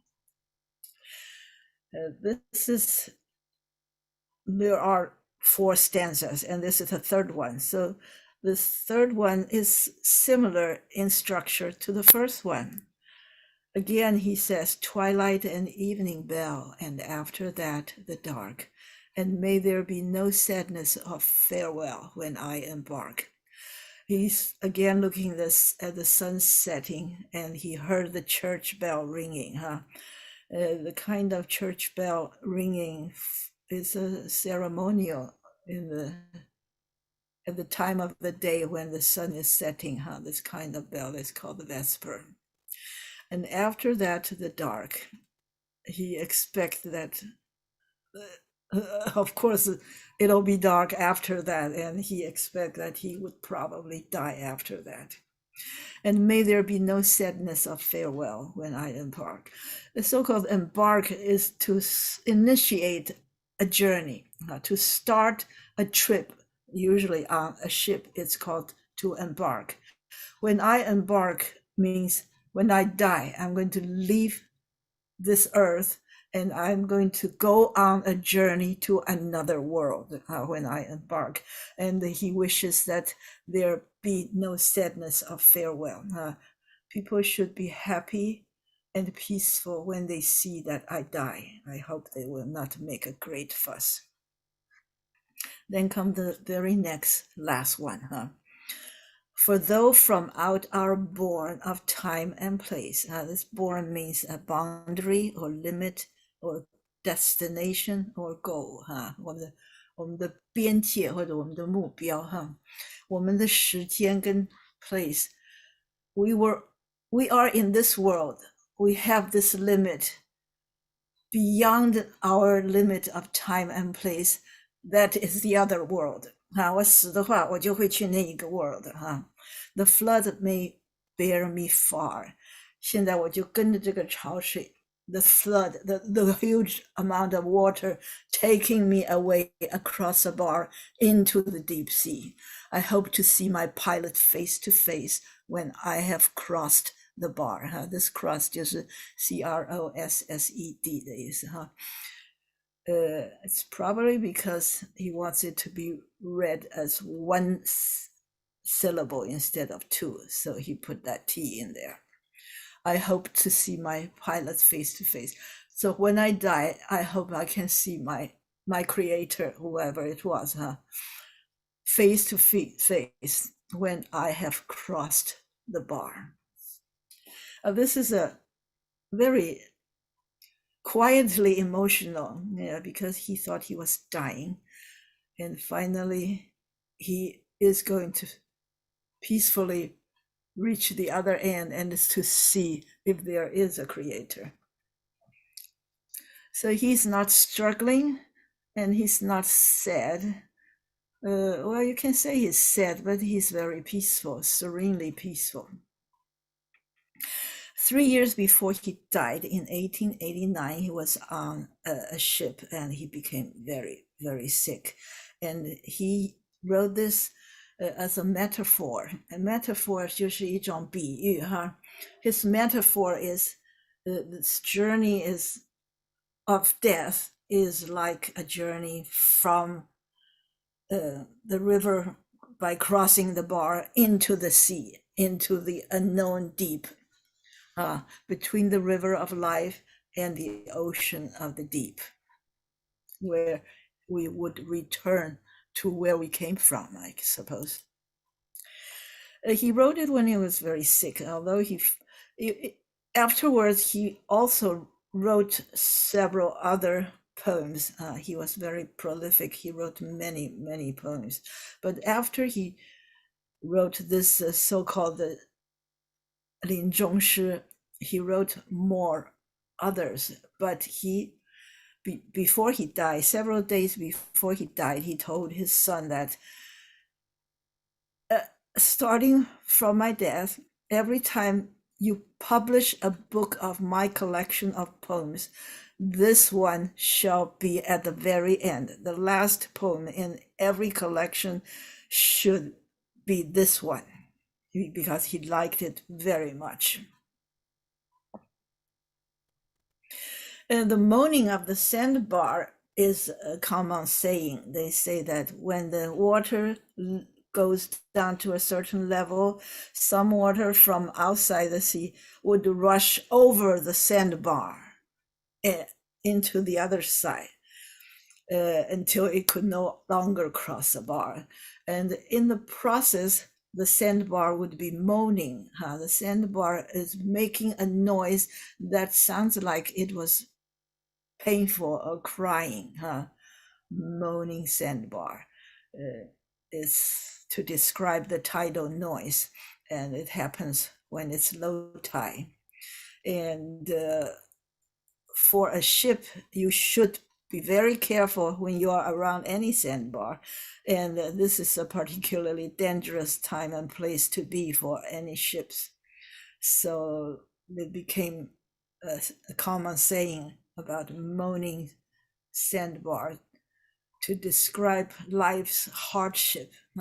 It usually is used to describe people who are poor or experience difficulties, having a bad time, or in great danger. We use this term to describe that. And Tennyson in particular used this as his major metaphor in this poem. So some other people used this kind of metaphor when describing hardship of fishermen and other people when they wrote about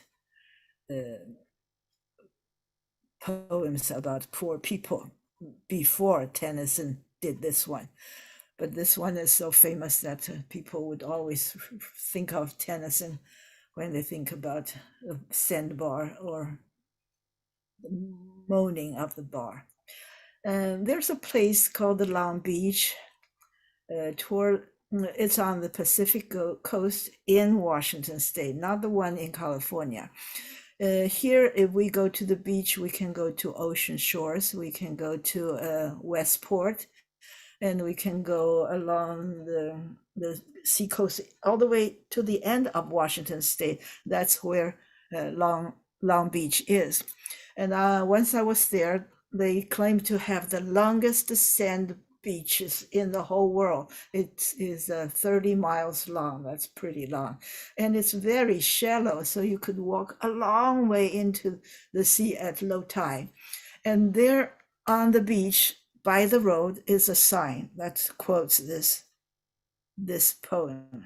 If you would be there once, look out for the sign. It quoted this Tennyson poem in its entirety. He wants to be peacefully going, and he wishes that he could see the pilot. The pilot is in his mind some kind of a god. And this is about this 4 stanzas, and they rhyme differently in a different pattern, which is A, B, A, B. That means the first stanza and the third stanza have the same rhyme, 押同样的韵, and the second and the fourth rhyme in a different scheme. And he is using this water flowing over the sandbar to give you this feeling of this poem. You can feel the different lengths of each sentence that make you feel it's like the waves going over the sandbar. Here I have a portrait of Alfred Lord Tennyson. Here we have the word Alfred, which is his given name or first name, with a comma followed by Lord Tennyson. So he was a lord. A lord means some kind of aristocrat.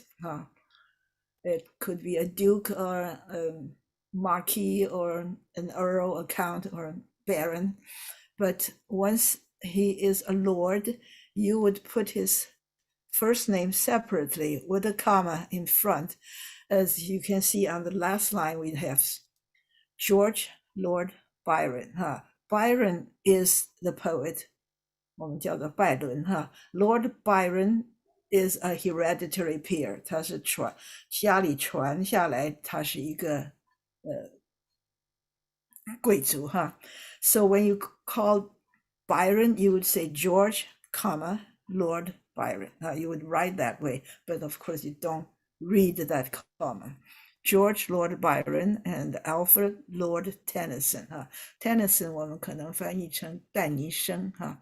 He is a very, very famous poet. He had a very long life, nearly 90 years old. At that time, it's quite rare. And he was a poet laureate. Poet laureate, I mentioned it in January when we had that young black girl reading a poem of hers at Biden's inauguration party. Because there is such an organization that chooses poets to be poet laureate, 桂冠诗人, and it follows the tradition in England. They had this tradition, and Tennyson was once chosen as poet laureate, and he was the longest reigning poet laureate in history. He was 桂冠诗人 for 42 years. That breaks a record. It was during much of Queen Victoria's reign. Queen Victoria also broke record for being the longest monarch in the world. However, that record was broken by the current Elizabeth II.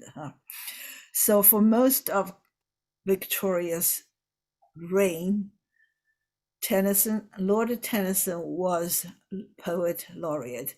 A poet laureate is a poet chosen by the crown to serve on the royal functions. For example, 我们中文叫做应景诗, 就是说 a poet who write a poem for an occasion, because, for example, the birthday of the emperor, or to celebrate a successful battle or something, this poet would be there to write a poem for this occasion. That's what poet laureates do. They do write wonderful poems, but when they were in the position of being a poet laureate, nobody ever wrote any poet that is good, because 应景 is not a way to be poetic.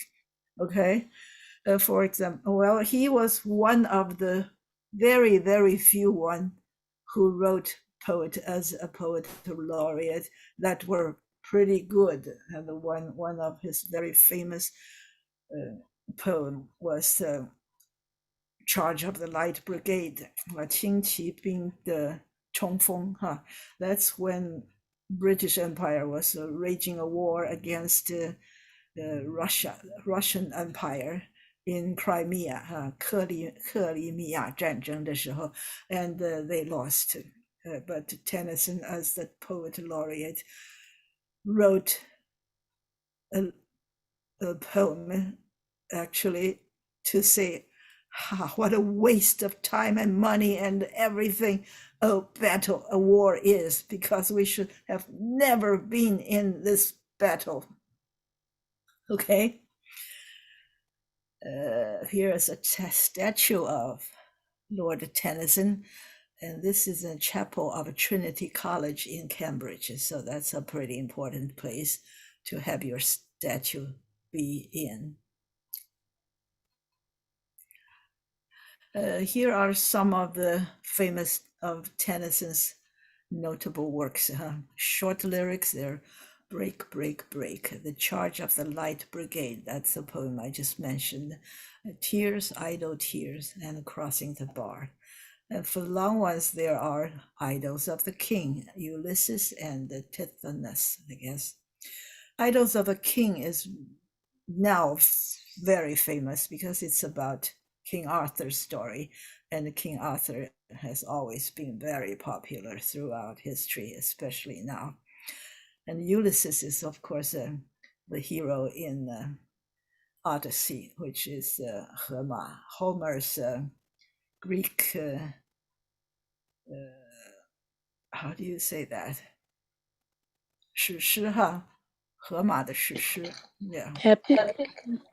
Epic, yes, epic. So he took on the effort to write very, very long poems.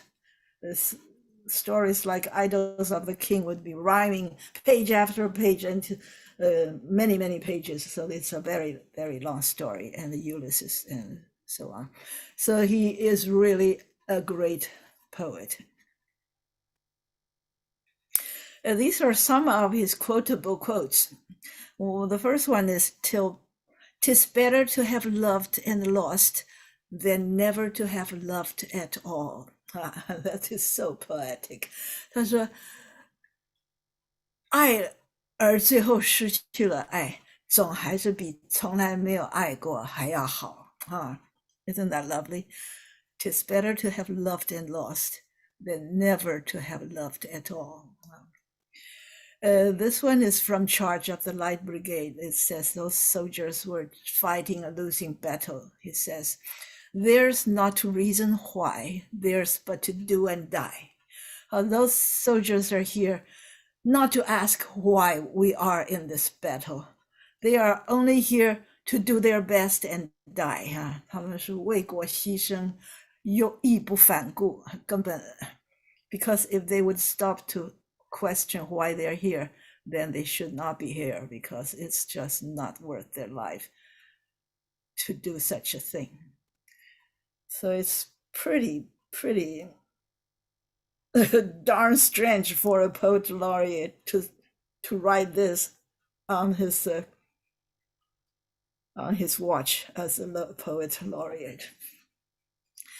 My strength is as the strength of 10, because my heart is pure. That could possibly be describing Camelot and how do you say that? I can't. The knight in shining armor. Yeah, he says, "I have the strength of 10 people because my heart is pure." The next one is like the one we read in Invicticus: "To strive, to seek, to find, and not to yield." 好，我们拼命的去努力，而不肯放弃啊，绝不放弃。Knowledge comes, but wisdom lingers. That is very interesting, I would say. Knowledge comes, 知识来了又走了的意思哈，他没有说走，可是 wisdom 是留在这里不走的啊。你如果有真的智慧，it stays with you. The old order changes, yielding place to new 这个就是像长江后浪推前浪的意思。Okay, then we talk about the setting to music. This very popular poem was set to music the first time in 1890. Whatever. Then there were hordes of people after that writing songs.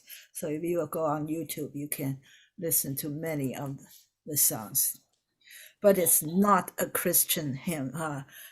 And the one that we just watched at the end, it quoted Corinthian the second, as Paul had said all these things. It says, oh, Paul said this just like this poem did. But Tennyson did not mean it to be a part of the Christian thing. He was not the first, and he won't be the last to have doubts about his faith or lack of it after an illness. So he had a serious illness, and he thought he was going to die, and he didn't think God was with him. And however, it is full of religious meaning in this poem. In it, you can see my pilot. That clearly means that he thought there would be some kind of God figure there, even though it may not be the same as other people imagined. Here's the lines from Corinthians 5, Corinthians 2, 5, 6 to 8. This is King James Version. He said, therefore we are always confident. Now this is essentially the same as what you just saw at the end of that video. Knowing that whilst we are at home in the body, we are absent from the Lord. 他说我们活的时候，我们不是在主的旁边。For we walk by faith, not by sight. 我们就是因为我们心里有主，所以我们就这样走。可是我们并不是看着这个主在我们的旁边哈。We're confident, I say, and willing rather to be absent from the body and to be present with the Lord, which means that I am not afraid to die. I am walking on earth doing things, hoping that I am walking with God, but God is not there with me. And one day when I die, I will eventually be actually walking with God. My life that's absent without God will then be with God if I die. That's essentially what Paul said. Well, Paul said this in Corinthians the second, and here's a map of Corinth. Corinth is a little narrow place between these two large land. If you look at this bigger picture, here's a map, and this is the red square is where this picture shows. So this is a huge peninsula, which was called the Peloponnesa. Okay, 我们中文叫做伯罗奔尼撒半岛哈。This was a 半岛, but now it becomes the biggest island in Greece because it's no longer a peninsula. It was cut here with a canal, so it becomes the largest island, and that would be the second largest island. And Paul came through, and he wrote many letters. Everywhere he went, he wrote letters.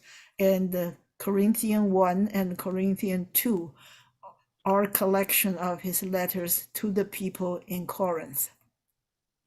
So he went from Jerusalem to Rome to preach, to be a missionary.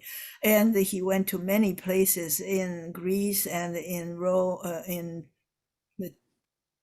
Italy, up nowadays Italy, and in Turkey. He went on to all those places. Right on the right hand side would be Turkey, and Jerusalem would be down there on the southeast. And St. Paul was born probably in the year 5 AD to 64 or 67. So he was he lived during the time Jesus Christ was alive. Jesus Christ was probably born in year 1 or 3 or 4 years before Christ, which is ironic, and lived to be 35 or 33. I'm not quite sure. So Paul lived 30 years after Jesus died. And when Jesus was living, I mentioned before, Paul was one of the people who persecuted Christians.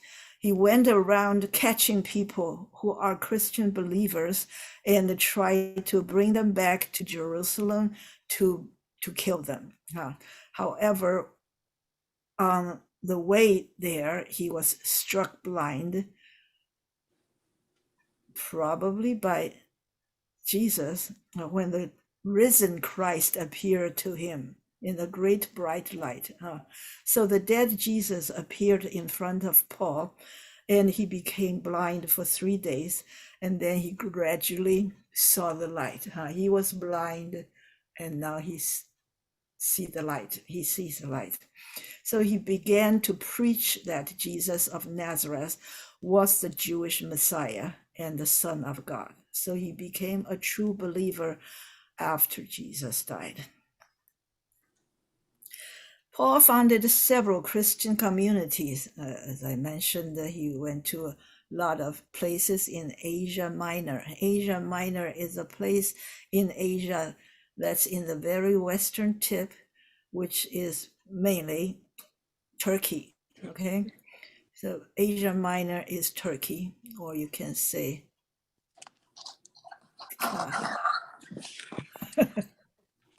I forgot the word. Okay, from the mid 30 to the mid 50 AD, since he was born in the year 5 or 6, 5, so it was his age as well. 14 of the 27 books. This is very interesting to me. I never knew that. The New Testament, 新约圣经, there are 27 books in the New Testament, and 14 of them were traditionally credited to be Paul's work. So he made speeches and he wrote letters and he did a lot of things to spread Christianity. And 14 of the 20 books of the New Testament were credited to him. He wrote all those things. So, when he was 50 to 50 years old, he spent 18 months in Corinth. That's why we have 2 chapters, 2 books in the Bible, in the New Testament, that are collection of his letters to the people of Corinth. So they're called the Corinthian, the first Corinthian and the second Corinthian. And of the words in the 2 Corinthians, this following slide is probably the most popular one. Even in Chinese, I could recite it. 爱是恒久忍耐，又有恩慈；爱是不嫉妒，爱是不自夸，不张狂。In English, you could read, love is patient, love is kind. It does not envy, it does not boast, it is not proud. So I would say he's really quite a great writer.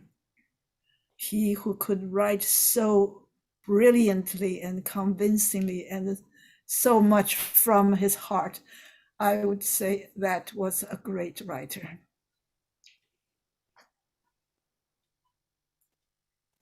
These are the major books in the New Testament that were written by Paul. All these are.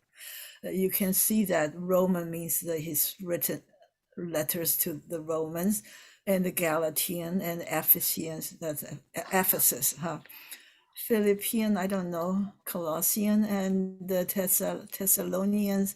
These are all places on the map that he went to, and he wrote letters to those people, or he made speeches and he preached to them.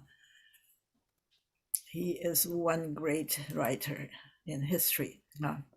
Now we come to this funny little poem written by by Tang Yin as a 临终诗。生在阳间有散场，死归地府又何妨？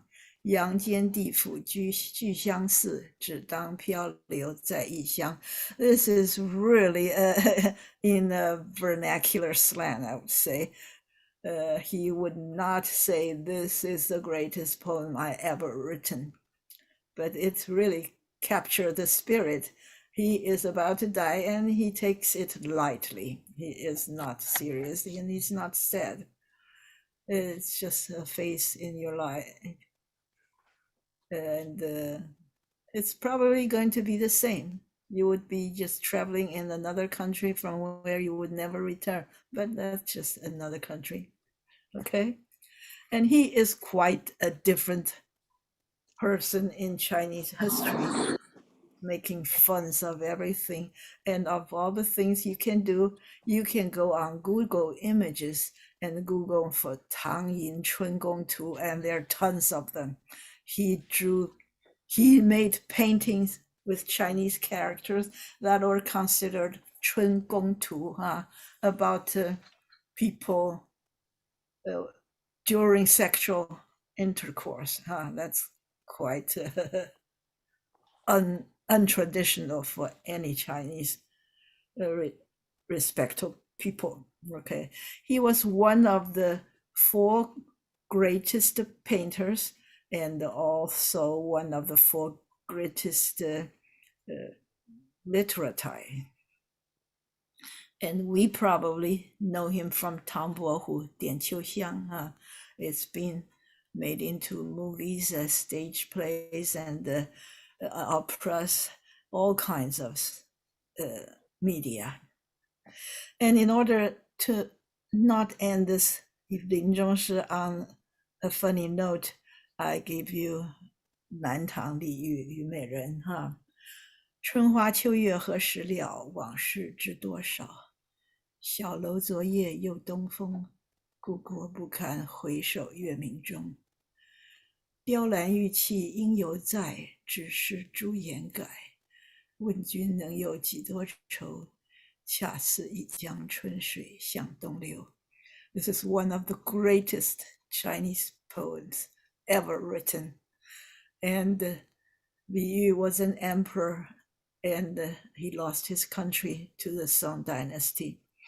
And he became under house arrest eventually.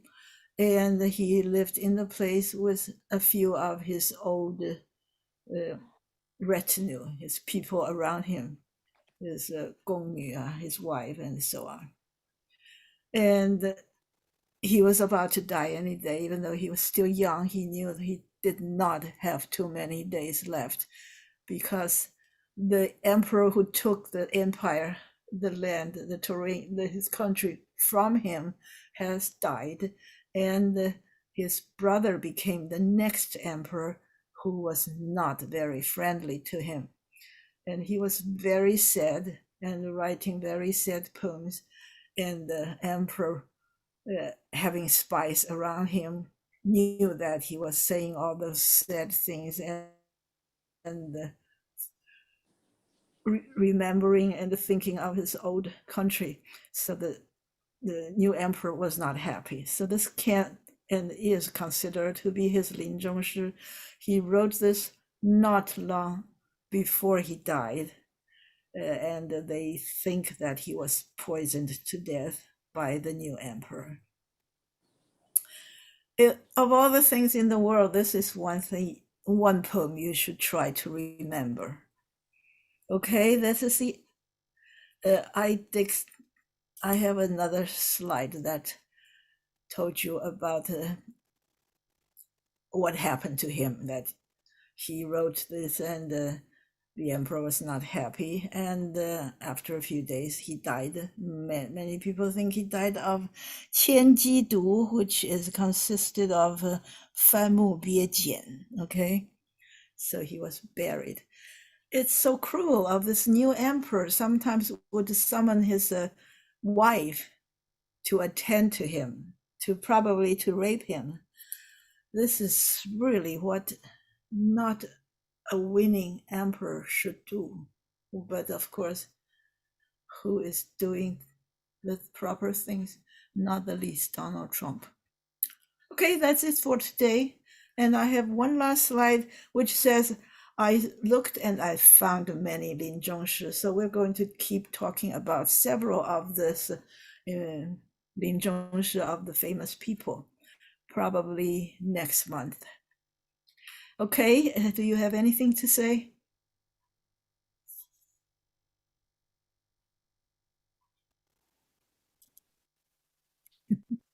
Just don't let Donald Trump at all.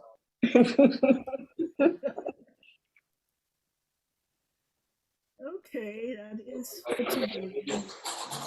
And this is the first of the month. Happy New Year. Happy New Year. New Year.